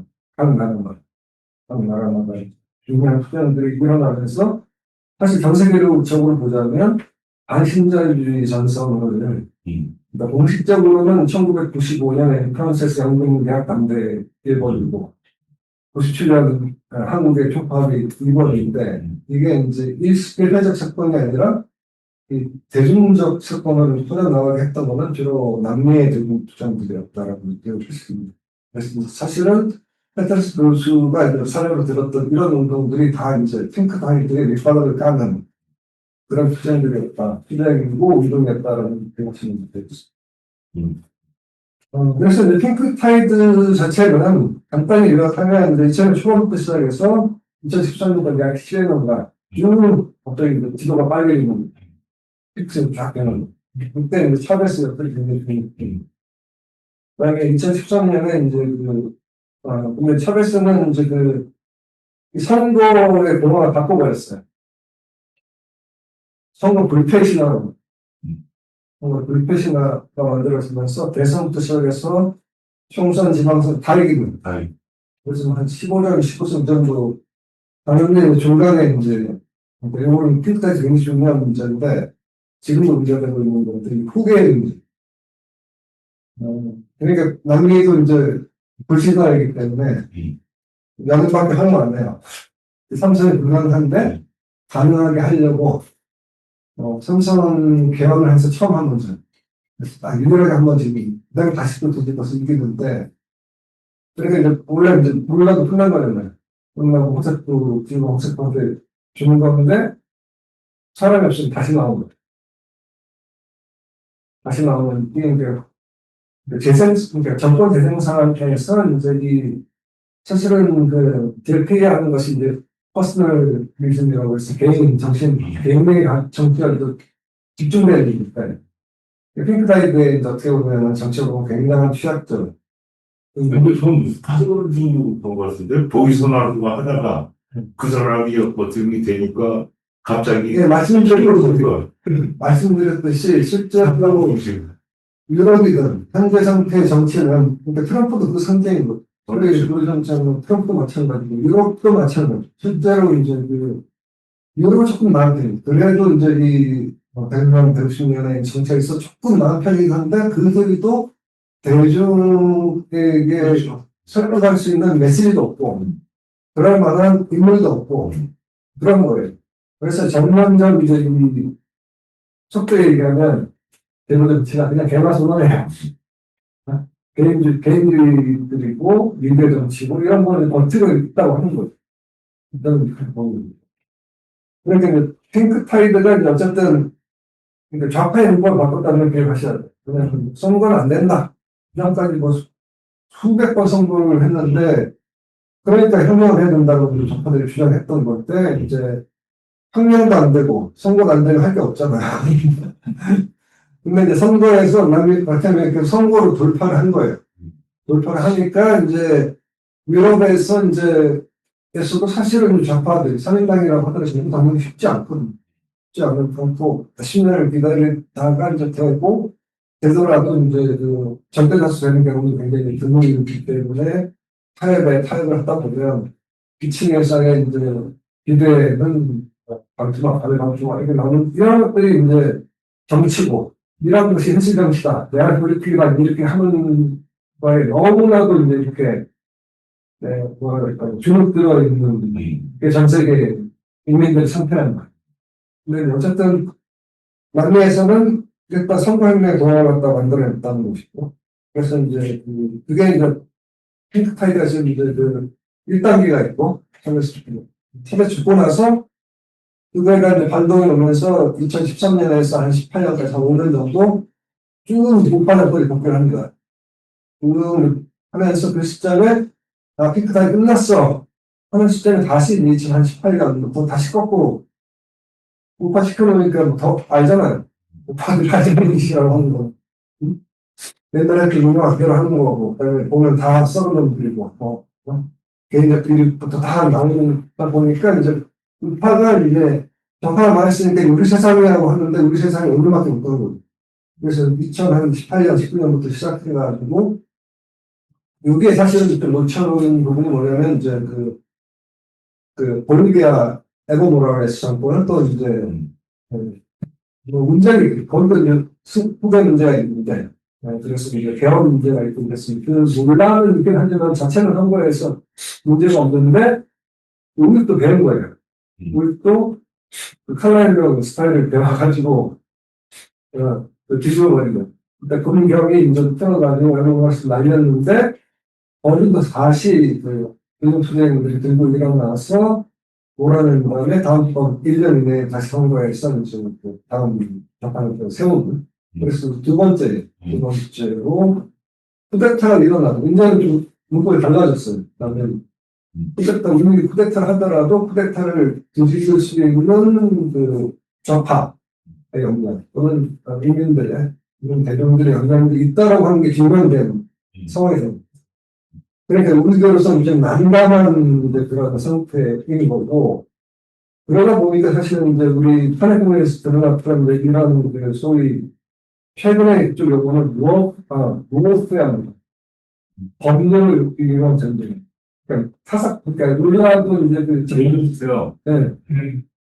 그러니까 범죄 전쟁이 과거로 조금 법률로 올라가고, 그러니까 하게 되는 거는 이번에 우리도 경험했지만은 이제 검사들 자신들 판사들 우리 다 이제 보수적 유물적 세력들 그러니까 이들이 이제 그 처음에 얼굴에 하다가 이제는 아주 노골적으로 그냥 좌파 정치인들 무조건 이제 그 유죄로 만들어 버려요. 그래서 법률적 전쟁들 그래서 이거는 이것도 마찬가지로 그 남이런 책임에 있고 미국도 마찬가지로 이렇게 좀 확산되고 되면서 이제 어쨌든 이런 걸 통해서 이제 아래부터 불만을 가진 대중들의 병력이 향상되는 걸 막으려고 엄청난 전쟁을 하고 있다. 그래서 실제로, 그러니까, 이 현재 상태에서 보면 이제 이러면 이게 굉장히 그 지리멸렬한 상태로. 그래서 바로 이런 데서 이제 사트럼들이 소위 가짜뉴스들, SNS, 그러니까 이게 이제 로페어가 이제 SNS 페어를 SNS 한테서 내적 선택하는 이런 막 심각하게 벌어지고 있는 거죠. 그래서 이제 아까 얘기드리긴 산만하긴 합니다만 정리를 하자면 페터스 교수가 정리했던 이거는 이 90년대의 신자유주의의 흐름에 대한 그러니까 신자유주의적 세계화의 실체에 대해서 개혁적 관점에서 규정을 하고 여기에서 대중 투자인들이 이제 이것을 변화시킬 것이라고 이제 예측을 하는 거고. 근데 이제 그 예측이 정치적으로는 그 이후에 핑크타이드라고 하는 선거혁명의 메커니즘으로 좀 발전을 했고, 그게 1단계와 위기, 그 다음에 2단계가 이제 진행 준비가 되고 있습니다. 그래서 현재 상태에서 이제 아르헨티나만 주고받고 하는 과정에서 현재 트럼프하고 일론 머스크 친구인 아베르 밀레이 전기톱사가 지금 정권을 잡고 있는데 아직 좀 인기가 많이 남았죠. 근데 빼고 나면 사실 전부 다 좌파 정권인데 이제 유지는 하고 있는 유지는 하고 있는 그래서 사실은 차베스가 이제 일찍 죽는 바람에 볼리바리아 혁명을 하면서 21세기 사회주의를 건졌고 그래서 이제 그 피타이런 다 똑같진 않고 원래 또 보자면 베네수엘라 그다음에 볼리비아 에콰도르가 이제 다 이제 그 핑크타이드 내에서 21세기 사회주의 블록이고 거기에 비하면 브라질 룰라는 중도파예요. 그러니까 안티마이크 단계는 동의하지만 브라질은 큰 나라고 그다음에 이제 미국하고도 해볼만하다. 또는 너무 미국과 각을 세워가지고 문제를 풀 필요는 없다고 하는 그런 포지션을 갖는 거죠. 그래서 일단 국내 정치에서는 브라질이 피트가 1단계는 하지만 제일 큰 당은 맞는데 거의 완전 다단계에 있기 때문에 발언에는 안 돼요. 가만 차치하고라도 국회로 들어가면 3분의 1도 의석이 안 돼요. 안 되는 보니까 연합정치를 할 수밖에 없었는데 그게 거꾸로 또 국회의회로 법으로 걸어가지고 아주 한국에서 조국 패밀리를 작살내듯이 우리가 패밀리를 작살을 해거든요. 이게 로페예요. 난 끄집어내가지고 아주 공격하는데 이런 아주 저질스럽고 아주 더러운 정치를 구사하는 거죠. 그런 상태에 있어. 그래서 지금 이제 크게 보자면 20세기에 엄청난 그 사회변혁들을 겪고 그 피해는 많았죠. 내전들 많았고 했을 때 인명피해 엄청나게 많았죠. 그다음에 이제 그러나 이제 이 투자의 과정에서 이제 우리들의 프로젝트 신자유주의를 가지고 민주주의를 포장하면서 공유주의 정치로 찍어 누르려고 했던 시도는 실패했던 그것을 핑크타이드가 어느 정도 막아냈던 그러면 거꾸로 맹단을 얘기해서 그럼 21세기 사회가 뭐냐고 했을 때는 냉정하게 보자면 이제 뭐 20세기의 이제 삼인주의 정권들의 정책 플러스 이제 아래로부터의 이제 규칙 중에 요건 좀 차이가 납니다. 큰 정책에서는 이제 산업경제의 통제고 기술적으로 이제 뭐 사업도 있는 거 그다음에 이제 아래로부터의 규칙 공격들이 있기 때문에 이제 그것을 이제 공유하고 자극하는 건데 지금 이제 문제는 뭐냐면 그러니까 과거 때 70년대, 80년대에 비해서 지금 이제 세계 경제의 경쟁 사이즈가 틀리잖아요. 어마어마한 경제 사이즈에서의 이제 관리 문제, 경제 관리 문제, 그다음에 자본주의 섹터로부터 상대적으로 독립적인 민주적 섹터의 이제 성장, 이런 부분의 성장들이 과연 기층의 민중들의 생활을 공공 탈출 비판해서 새로운 세계로 나아갈 수 있는 그런 방향으로는 잡고 있지만 현실적으로 거기에 얼마나 접근하고 있느냐에 대해서는 부정적인 평가를 할 수밖에 없다. 근데 그건 뭐 못해서라기보다는 현실의 문제라고 하는 결국에 있을 수 있습니다. 그래서 정리하자면 패턴슨 선생의 책은 남미 역사에서 21세기 초반에서의 이제 신자유주의 정책을 이렇게 해오는 반신자유주의 강령이라고 하십니다. 그 이후에 선거혁명을 통한 다른 메커니즘이 창출되어 있으면서 또 다른 형태의 이제 대국주의자, 확장된 형태의 대국주의자들이 벌어지는 그런 것입니다.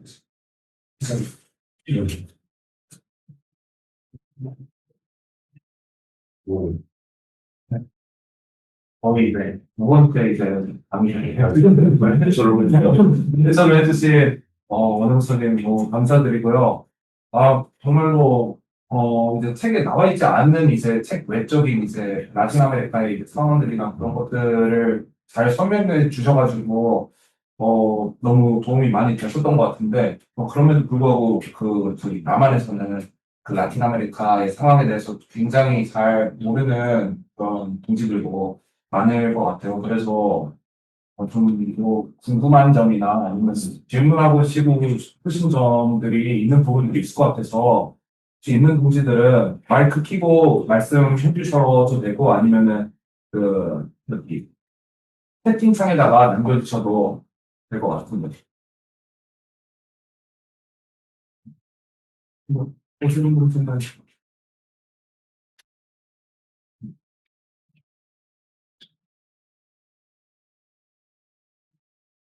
일단 그러면은 제가 먼저 좋은 질문 뭐 드리고 싶은 게 이제 차베스가 이제 탄핵되고 나서 낸 후에 이제 민중들의 분기가 이렇게 일어나서 역쿠데타가 됐었다고 말씀을 하셨었는데 사실 뭐 우리나라에서의 그 윤석열의 내란 같은 경우에서도 좀 비슷한 근데 비슷한 맥락이 네, 있는 거잖아요. 근데 만약에 이게 정말로 좀 그 인구 권력 공무들이 많이 동원됐거나 이랬었을 때도 이제 그런 민중들이 피를 이제 흘릴 거를 예상하면서까지 이제 나갈 수 있었을까라는 그런 고민은 좀 되긴 하거든요. 사실 좀 윤석열의 내란은 되게 좀 뜬금없는 그런 상황에서 벌어진 거여가지고 그래서 민중들도 이제 피를 흘리지 않을 거를 어느 정도는 예상을 했었기 때문에 그렇게 국회 앞으로 이렇게 모여가지고 그런 공기가 가능했었다라고 생각이 들거든요. 만약에 정말로 군대가 엄청나게 동원됐었을 때 만약에 이제 민중들도 거기에 대해서 이제 대항할 수 있을 만한 그런 조건들은 남한에서는 좀 어떻게 형성을 해야 될지 민중들의 동기에 필요한 그런 조건들은 뭐 어떤 방식으로 좀 준비를 할 수 있을지 이렇게 좀 여쭈겠습니다. 남미 상황과 약간 좀 연계해가지고 말씀해 주시면 만약에 퀴즈는 네?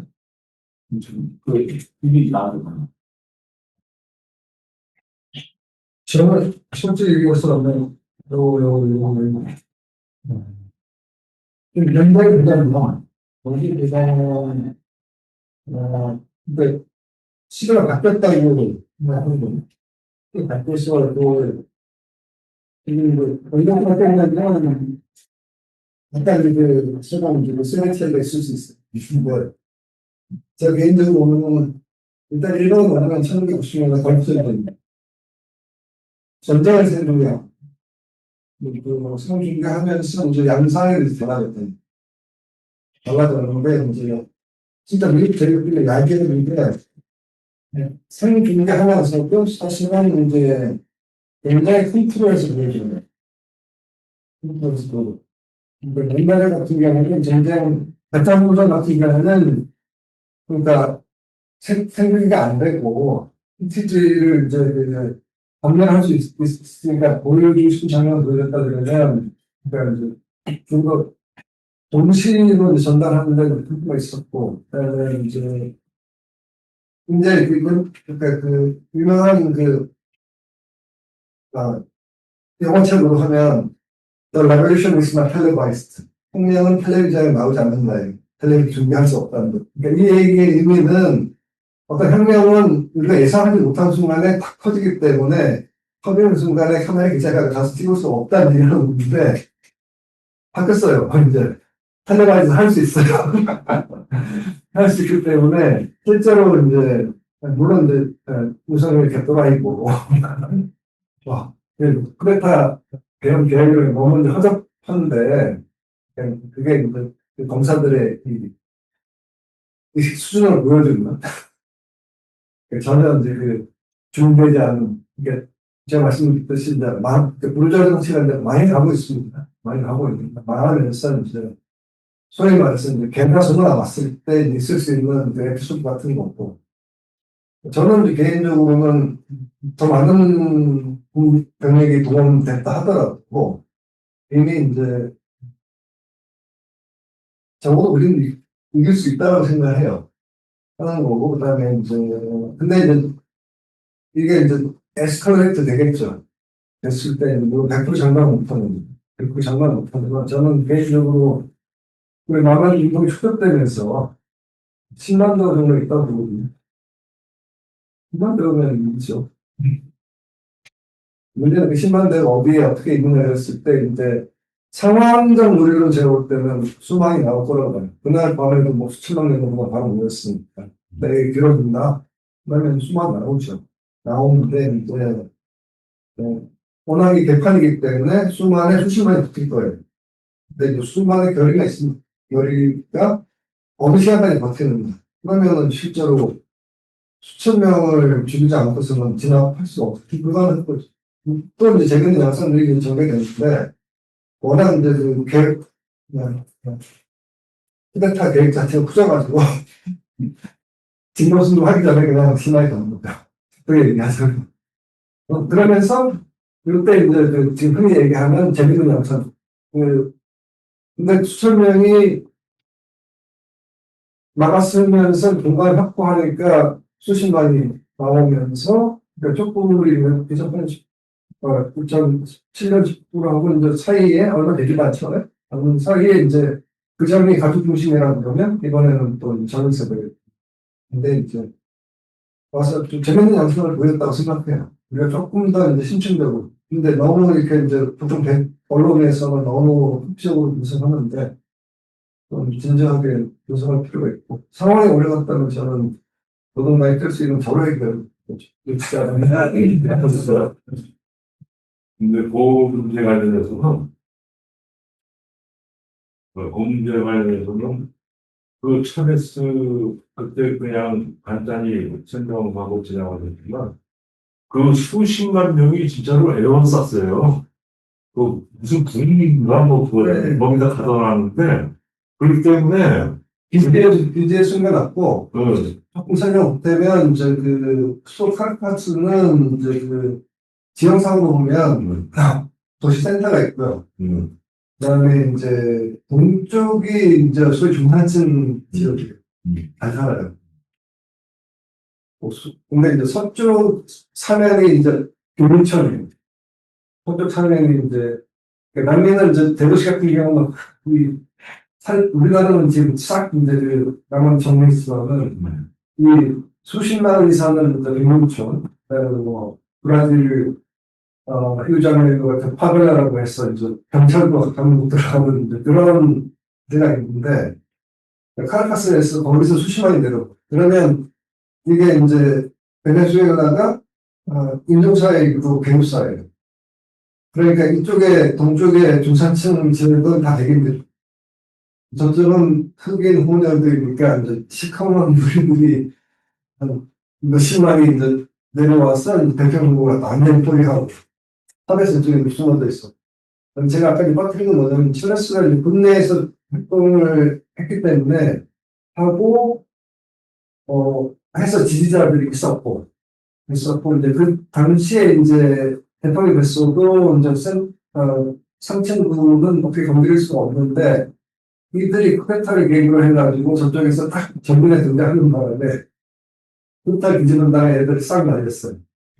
날리고 나니까 베네수엘라 군 자체가 100% 차베스 지지세력이 된 거죠.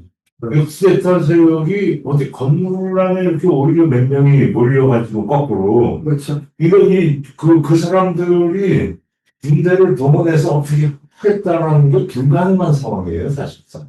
총을 들고 있어도 그렇게 이제 예를 들어서 떨어져 있고 바리케이드 대치하면서 떨어져 있고 숫자가 적다 그러면 발포해서 처음에는 위협사를 하는 거고 하다가 또 상황 되면 직사해가지고 직사 죽이기도 하고 그런 인체의 과정이 다 있었어요. 있었는데 그럼에도 불구하고 밀고 내려와서 대통령한테 포위해 버리니까 더 이상 어떻게 할 수 없는 수준만명이 포위하니까 그걸로 뭐 어떻게 줄이 분석할 수가 없는 거지.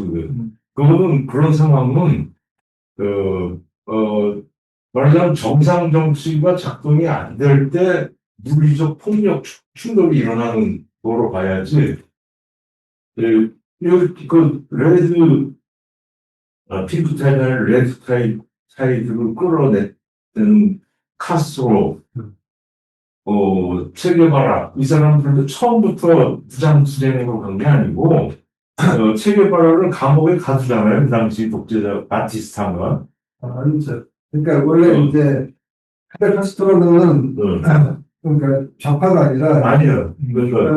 변호사고, 변호사인데 나날이 변호사.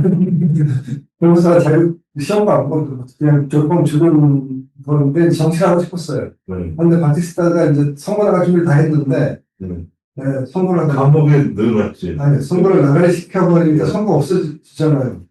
선거를 없어지니까 이제 대응을 해야 되는 상황이 된 거죠. 해서 이제 그게 먼저 원래는 이제 쿠바의 양당제했던 이름도 이상한데 이제 우파는 오소독스고 좌파는 아우텐틱 프레스 우리가 진성 이게 진짜야 하는 그런 방인데 이쪽에 10년 반 대표로 가는데 이제 역사를 거슬러 보면 이쪽에 괜찮은 인물이 뭔가 비리를 폭로했다가 반박을 당하면서 자살을 해요. 자살을 하는 바람에 전체 개판이 되죠. 그런 다음에 모든 걸 다 막아버리니까 이거는 이제 선거를 통한 방법이 막혔다. 그래서 이제 아우텐틱포의 청년 조직들을 모아서 이제 뭉카다 처벌을 받는. 글쎄, 내가 얘기하려는 게 선거가 막히니까 이거 안 된다. 저 독재자를 구꾸러뜨리기 위해서는 무장투쟁을 해야 된다라고 해서 간 거죠. 그러니까 근데 그게 이제 사실은 윤석열 쿠데타는 엄선한 공격을 가지고 그러니까 엄청나게 좋습니다. 걔들은 그러니까 150명이 처벌을 갔는데 무기가 없이 거의 없이 처벌을 가다 보니까 150명 중에서 거의 한 100명 이상이 죽었고 그다음에 잡혀서 엄청나게 고문을 당해서 이제 카스트로가 생사가 걸린 상황에서 한 4일 내에 잡혔는데 그래도 이제 그 백이 있어가지고 결국은 살려둔 거죠. 살려둬서 이제 뒀다가 이제 아카트가 최근에는 많이 석방되는 것을 이제 멕시코에서 만든 거죠. 그 투옥해가지고 미국 남부 가서 중대 가지고 오잖아요. 멕시코에서. 멕시코인가? 네. 그래서 하여튼 근데 사실은 사람 잘 모르시는데 카스트로가 57년도에 대타로 드라마 노트 31승에 80년 타고 들어오죠. 그러니까 나중에 58년 정도 되면은 다른 데도 다 그런 식으로 따라해요. 그 중에 하나는 공산당도 있어요. 쿠바 공산당도 자기네들도 그 드라마 원정이라고 해갖고 부장 그룹 만들어서 배 타고 들어오고 그다음에 또 바로 또 산으로 들어가고 이런 거 흉내내서 두 그룹들이 따라했어요. 그래서 그런 물리적 충돌에 대해서 대비는 해야 되겠지만 필연적으로 들어가는 건 아니거든요. 쿠데타 세력들도 이게 군대 동원해가지고 치려고 하는데 도저히 칠 수 없을 정도로 대중들의 반발이 심하면 그걸 안 하는 거죠. 우리나라에서도 박근혜도 뭐 개헌령 검토 때문에 그러다가 더 탱크타이드 내에서도 제가 말씀드렸듯이 이제 약한 거리들이 있어요. 온두라스에서 이제 온두라스랑 파라과이가 여기도 이제 그 비발이 약하니까 국회에서 탄핵을 했어요. 그러니까 탄핵을 해서 이 파라과이 같은 경우는 대통령들이 국회에서 탄핵시켜가지고 그냥 끝내버리는 이런 케이스가 있어요. 온두라스는 한 15년 만에 다시 이제 분위기 YP가 카스트로 시험하라고 해서 지난번 선거에서 이겼죠. 그러니까 이게 요거는 이제 바로 그러니까 정치적 기반이나 대중운동이 약하니까 선거를 국회에 하는데 한 2005에 쫓겨나는 게 2006년인가 그런데 한 2022년 한 15년 만에 다시 선거로 복귀하는 이런 양상들이 보이는 거니까 굉장히 이제 이 선거 정치라고 하지만 요 특유의 메커니즘들이 작동하거든요. 그래서 쿠데타 같은 경우도 말씀드렸듯이 어쨌든 이 의회 군대 동안 쿠데타는 끝난 만이 같은 경우 많이 끝난 건 아니긴 하지만 어쨌든 그런 것들이 뭐 과거처럼 생각처럼 무식하게 대통령 공약 흡족하면서 탱크를 밀고다가 이런 거는 불가능해지는 이거는 흔들어가고 또 이제 지금 시대는 대중들이 거꾸로 맞서기 때문에 그렇죠.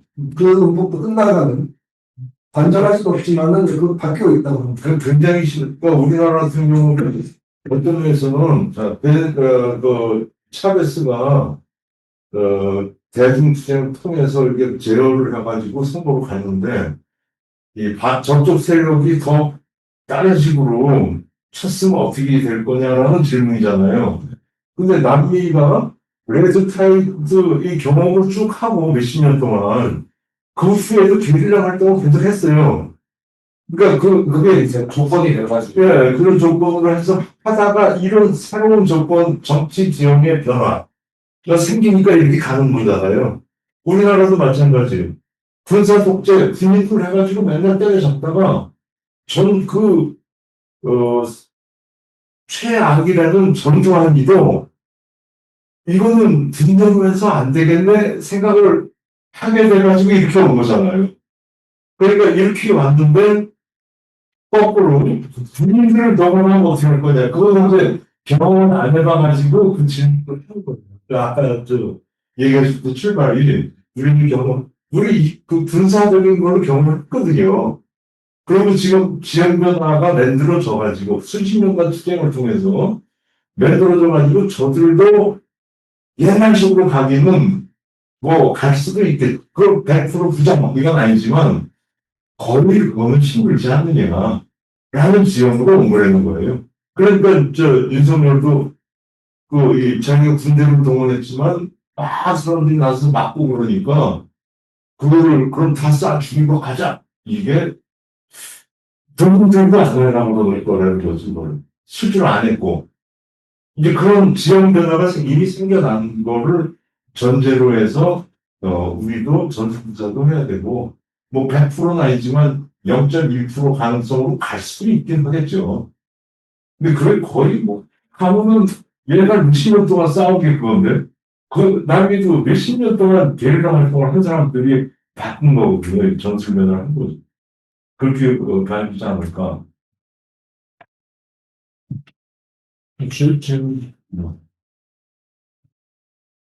일단 하여튼 뭐, 여러 가지 가정을 겪고 또 나라마다 차이는 있을 것 같은데, 이게 현재 그런 이제 그 라틴 아메리카 여러 나라들의 뭐좀 공통적인 고민이나 이런 게 뭔지, 뭐 그런 게 좀 궁금하네. 그거 관련해서 나도 질문을 추가하면, 마침 이 핑크 타이드, 그러면서 이 21세기 사회주의, 이거 이제, 밑자락을 까는 게, 아까 피트레스 교수고 90년대, 그리고 2000년 넘어오면서 이제 핑크 타이드 20세기 사회주의 실험들을 막 했는데, 그 어려움이라는 거. 예를 들면, 이 경제가 잘 안 돌아가니까 또 이게 자본가들도 자본 파업을 한단 말이에요. 반동을 한 거죠. 이런 걸 통해서 경제를 굉장히 안 돌아가게 만들어, 힘들게. 베네수엘라도 당한 거고, 지금 볼리비아도 그렇게 좀 돼 있는 것 같더라고요. 굉장히 경제를 힘들게 만들어가지고, 이 진전을 못하게 하는. 그거에 대해서 이게 계속 당하는 거 아닌가, 이런 생각을 할 수도 있는데, 거기에 대해서 이제 그 어려움 중에 하나. 또 하나는, 이 적들에 의해서 이렇게 막, 그 경제 위기를 막 쟤들이 하고, 미국하고 짜가지고 뭘 이상한 걸 만들고, 이런 거, 뿐만 아니라, 이 혁명을 주도하는 세력 내부가, 특히 그 남미에서는 부패, 이게 그 도처에서 그 부패가 터지더라고요. 산디니스타도 군 장성, 산디니스타 장성들이 막 펴먹고 그러다가 굉장히 힘들어지고 그랬잖아요. 그런 것들. 볼리비아도 지금 그런 것 같더라고. 그럼 이런 내부의 교란하는 문제, 특히 부패 문제, 이거는 어떻게 보시는지. 어려운 거 아니었나요? 예, 같은 영어에서도 stupid is economy 이런 게, 뭐, 보통은 문제는 경제다. 문제는 경제야. 똑같이 이슈 사회주의에 대해서 얘기할 수 있는데, 그러니까 이제 이게 지금 현재 이제 그 세계화된 질서 속에서 과거에 이제 그러니까 국민경제 모델이 불가능한 상황이 있었다는 것도 있고, 그다음에 이제 산디가 배우는데 조금 다른 문제. 산디니스타. 네, 설명드리면 피냐타라고 하는데, 피냐타는 뭐냐면 남매들이 생일 파티 할 때 닭 깨는 거 아시죠? 닭인데 딱 깨면 쫙 떨어지는 거 있잖아요. 인공했다는 거? 네, 그게 떨어지는 게 피냐타인데, 아까 말씀드렸듯이 실습에서 하면 성공하고, 미국이 제대로 뭐 실험할 수 있게 안 나와가지고 됐죠. 바로 방금 주식해가지고, 그러니까 달달이 쉽게 호라이팬이고 부는 거예요. 가서 뭐 할 수도 없는 상태로 이제 만들어버리니까 사람들이 힘든 거죠. 새로 뭐 투지 계획도 하고, 경제 발전 계획도 하고 해서 뭐 하는 틀을 안 주는 거죠. 바로 이제 내전 상태로 몰아버리고. 컴퓨터 방문. 네, 그렇게 했어요. 해서 이제 그래도 84년에 선거에서 한 번 이기고, 90년에 이제 선거였는데, 그때 이제 내부 논쟁이 났어. 정권을 딱 줘야 되냐 말아야 되냐. 그랬을 때 이제 주기로 했어요. 주기로 했는데, 이제 그 시점에 이제 샹네스타 지도부 중에서 다수가 이제, 그러니까 자기가 맡은 기업들한테 개인적으로 돌린 거예요. 이게 피나타예요. 그래서 시스템이 바뀌었는데, 이거 협상을 한 거예요. 협상을 해서 이제 은근슬쩍 다 이제 다는 아닌데 서민스타의 이제 리더십들이 그러니까 제공을 배치한 거죠. 상업적으로. 그게 이제 사실 대중한테 불만이 있을 겁니다. 지금 거의 사정 조금 더 복잡한데 어쨌든 그러니까 당의 오르테가가 이제 졌는데 거기다 15년간 복귀를 한 거예요. 복귀를 한 것도 핑크타이드의 또 하나의 이제 맞아요. 그렇게. 나라별로 복귀 굉장히 많은 사실 거의 뭐한 20살 앉아가지고 많이 분석할 수 있는 만큼의 많은 이제 스토리가 이거 복잡해. 있는 거죠. 그래서 이제 선비네스턴이 피아파의 문제였고 물론 상징적으로 우파들한테 좋은 머리카락 좌파들이 이제 국민을 위한 어쩌고 하지만 이것도 똑같이 싸우는 게 그런 좀 치명적인 게 있는데 그럼에도 불구하고 어쨌든 다시 이제 니카라과에서는 오르테가 또 다시 복귀한 다음에 하고 또 하고 또 하고 해서 문제가 되는 그게 있는 거고 사실은 이제 21세기 사회주의 말씀드릴 때 결국은 이제 경제적 토대 문제인데 일정 기간 동안에 이제 사적 자본과의 공조도 불가피하죠. 근데 사적 자본이 진공 상태에 존재하는 것들이 아니라 이들은 사실은 저희 200년의 지배가 있는 거죠. 그다음에 이제 우리 한국하고 좀 다른 게 뭐냐면 한국은 이제 친밀 하더라도 한국 얼굴에 친밀이고 물론 이제 혀가 꼬부라질 때는 이승남도 포함해서 혀가 꼬부라지면 아니 진짜 친밀구나 이렇게 하는데 친밀이 이제 일본 자료 친밀은 영어를 그렇게 잘하기 쉽지 않거든요. 물론 이제 한 세대 인력 보내면 그냥 친밀화되는데 여기는 사실은 더 일체화되어 있다. 그러면 이제 예를 들어 재벌이 있다 그러면 쉽게 말할 때 국내 투자 안 해요. 돈 생기면 유배 갖다 받아놓고 혹시라도 문제는 돈 가야 되니까 다 이중사래요. 우리 구역들은 삼층들은 이미 재산을 다 이거를 빼돌리고 이 이제 국내 투자를 해서 해가지고 활성화시켜야 된다는 그런 의무감이 없어요. 그게 어떻게 작동해서 자기한테 손이 들어가는지 알고 있기 때문에 절대 안 한다. 그러니까 이제 저개발에 문제가 있는 거고 그러다 보니까 이제 그 전파가 작더라도 재원이 베네수엘라가 특수했던 경우는 석유라는 엄청난 자본을 사실 그다음 2002년에 쿠데타가 있었고 그러니까 한 판이 아니라 세 판이었어요.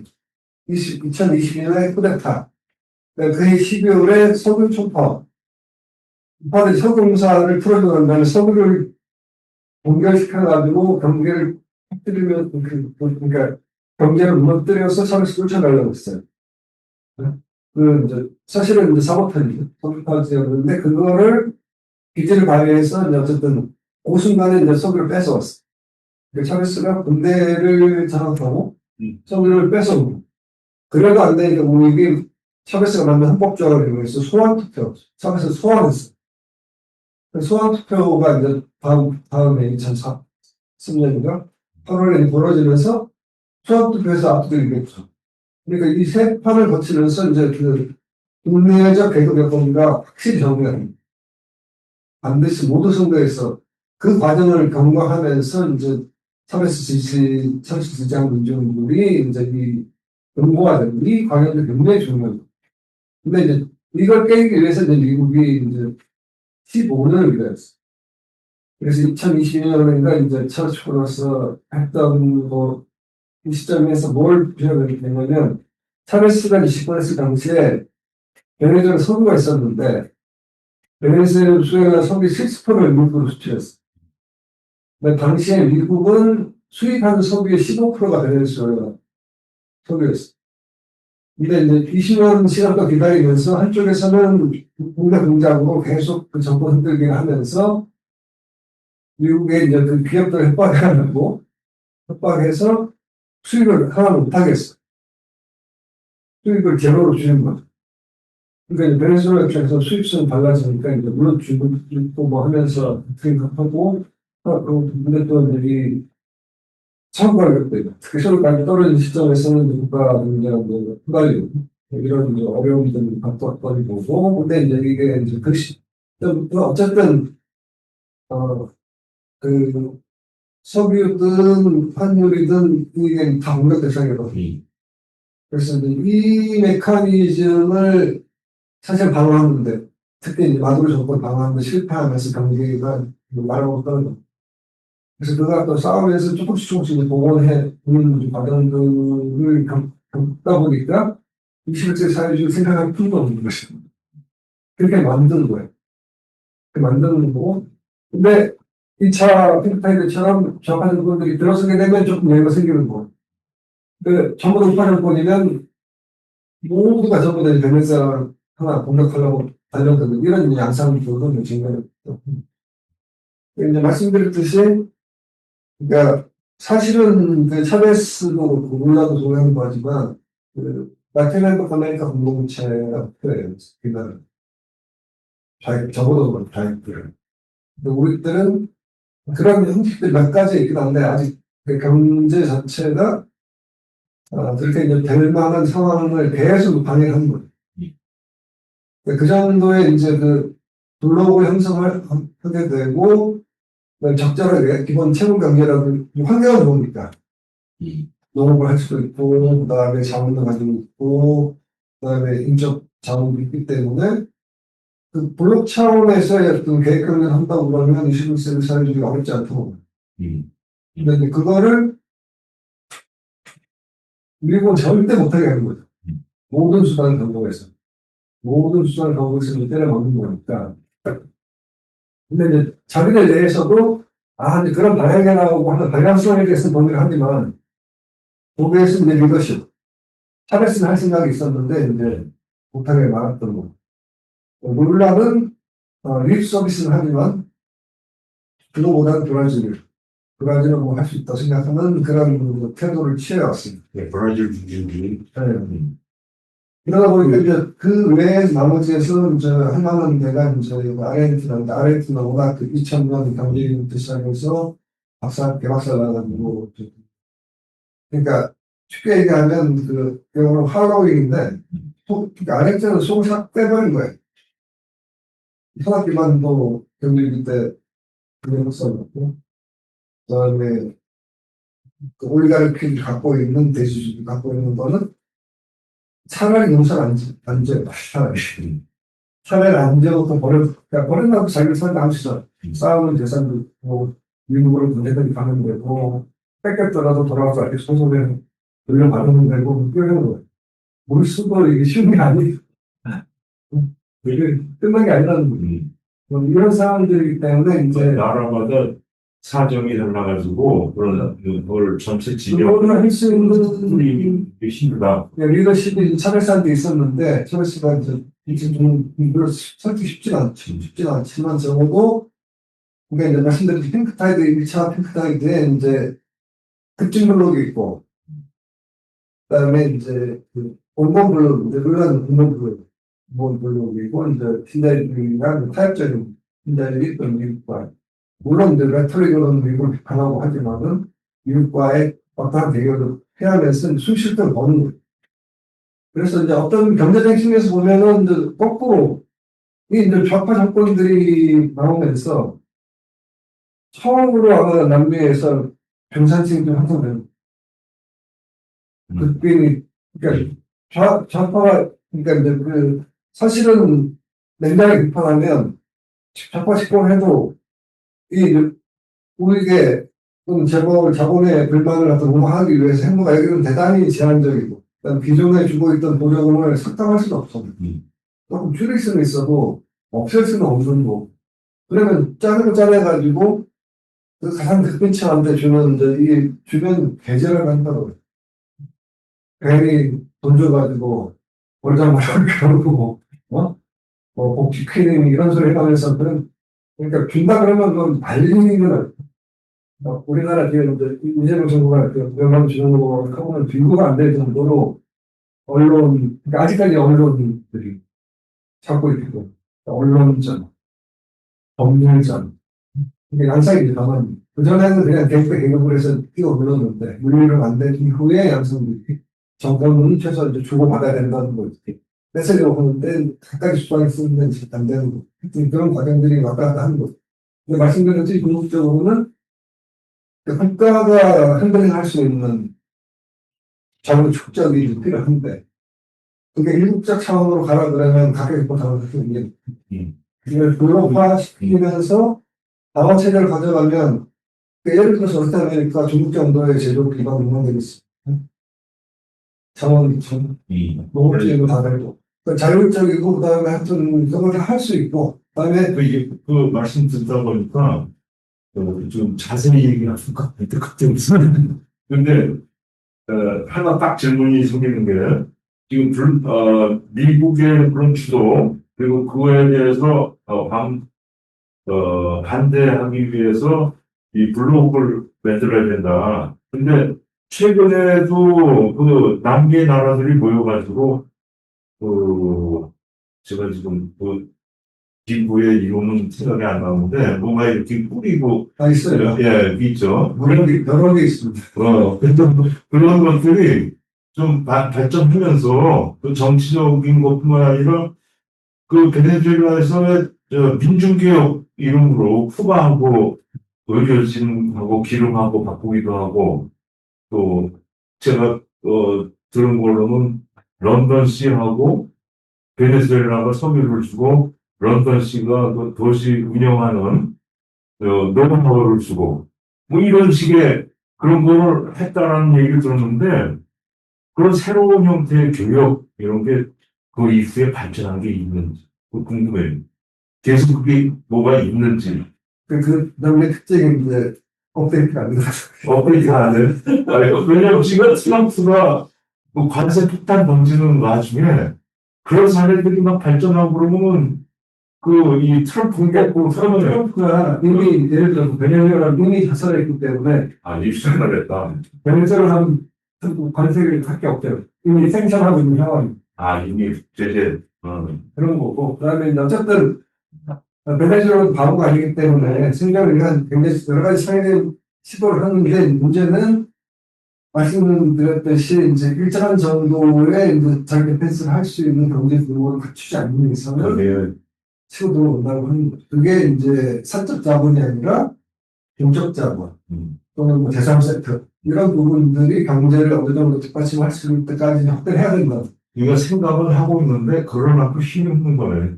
그렇죠. 우리 사람 회의는 계속 합니다. 계속 책임은 계속 계속 하고 잘못하고 시작하는데 진짜 센 놈이니까 뭐 가까이 대들지 뭐. 남미에 이제 그 멕시코 그런 땅이 있는데 그 사람들 멕시코요. 신으로부터 너무 멀리 있고 미국과 너무 가까이 있구나. 이게 남미 밀가하는 얘기고. 그러니까 실제로 그러니까 제국주의가 밖에 있는 게 아니라 내면화 돼 있는 거예요. 그리고 개혁적이고 개혁적이고 제국주의 수행 따라 민족주의 따라 있고 아니라 1차화되어 있는 거예요. 그러니까 이거 아메리카 전체로 해서 개혁적들이 벌어지는 건데 여러 단계를 갖고 있다. 그냥 핑크타이어 그 양채 넘쳐서 그렇게 정치적으로 흐름을 잡았으면 그걸 다 모아서 한번 해볼 만한데 근데 이제 지금은 그렇잖아요. 예를 들어서 옛날에 이제 사회주의자들이 생겼잖아요. 자기들이 51%만 얻으면 사회주의 할 수 있다고. 아니거든. 51% 갖고 어떻게 해요? 90% 갖고도 뺏기는 입장에서 얼마나 저항하겠습니까? 이쪽이 압도적이라고 하더라도 쉽지 않은 코스인데, 현대에서 이제 양상은 일단 첫 번째 이제 선거, 그러니까 대중들이 이제는 아는 거죠. 선거를 통해서 왔다 갔다 하는 사람을 이기고 있긴 하지만, 선거를 통해서 보다 조금은 나은, 그들은 이슈를 사회주의를 안 믿죠. 다가오는 게 없으니까. 그렇지만, 우리의 지배를 원하면, 그건 아니죠. 분명히 아는 거니까 선거를 채워지고 있는 거고, 거기서 이제 말씀하신 대로, 이게 뭐냐면, 선거는 이겼는데, 사람이 없어요. 뭐 힘은 없으면 힘만 있어. 그러다 보니까 선택한 사람을 제거하고, 사과하고, 이러는 거예요. 그러니까 그리스에서 시리즈를 나왔을 때, 그때 국회의원 3명이었단 말이에요. 근데 선거시기라고 국회의원이 140 오르게 됐어요. 그러면 핵심 나온 게 300명인데, 300명인데, 이, 어떻게 국가기구 장악할 수가 있겠어요? 그게 지금 최근에 이거 열대 묵시록인가? 그 영화 봤어요? 아니, 저 영화. 그 불과 관련된 영화인데 그거 보면서 거기 그 기독교 개신교가 하는 그 양태나 그 누럴라가 당하는 거나 여러분들 기억하셔야 되는 게 그냥 개신교가 아니라 뭐 오순절교회, 펜타코스탈이라고 해서 있더라고 저. 뭐 있는 게 아니라 이거 아셔야 돼요. 왜냐면 얘들이 펜타코스탈이 뭐냐면 남해는 전부 카톨릭인데 음. 치고 들어온 거예요. 그 배원 방식은 우리의 텔레전선이라서 24시간 틀어놓고 하는 걔들이 들어와서 그 문을 형성한 거예요. 그 문을 해서 카톨릭이 일부가 자신들의 해방신을 하니까 해방신앙이 하니까 이제 물론 그걸 갖다가 더 우리도 깨어 들어온 게 그래서 펜타코스탈이 우리나라를 치는 뭐 전모래는 전신상 그래서 굉장히 전투적이고 뭐 하여튼 이 비슷해요. 근데 모든 양상이 우리나라랑 비슷한데 아까 그 사람 문제 얘기했잖아요. 그거 보면은 더 절렬한 것 같은 느낌을 주는 그 영화하고 거의 다큐멘터리니까 펜타코스탈이 쉽게 말하면 24시간 내내 그러니까 우리는 전공이 이제 데모 하는데 실제로 뭐 조폐 케이블을 손에 갖고 있다 보시면 돼요. 그 기독교 근본주의, 그러니까 미국의 기독교 근본주의 비슷한, 그런데 이제, 빌리 그레함이 빌리 그레함이 거기서의 그 근본주의, 그게 우리나라에 와서도 만들잖아요. 그 굳이 남미 다니면서 만드는데 브라질에 그걸 만들었더라고요. 그 영향을 받는. 성공한 수네. 엄청난 성공. 왜냐하면 컨버링 줄어든 뜻의 출제인데 거기 이제 들어간 거니까. 그래서 완전히 그 우리나라 군부 정치의 기반을 이루는 개신교 일파들. 근데 그런 문제들까지도 거의 비슷한데, 좀 우리나라보다 더 약간 촌스러운 듯한 그런 느낌이. 발전 단계가 좀 차이가 있죠. 네? 발전 수준은. 왜냐하면 제가 계기로 봤을 때는 그러니까 그나마 탱크타이 양반인 거예요. 아까 말씀드렸던 렌타이들은 쉽게 모시는 내전이 맞죠? 모시는 내전 갖고 다 모시는 거예요. 오늘 여기까지. 하여튼 거기 인터넷에 지금 혹시 그 중으로 듣고 계신 동지들 중에 마지막으로 뭐 질문이나 뭐 남기고 싶으신 말 있으신 동지 계신가요? 있으면은 뭐 채팅으로나 아니면 뭐 말씀해 주시면 되고.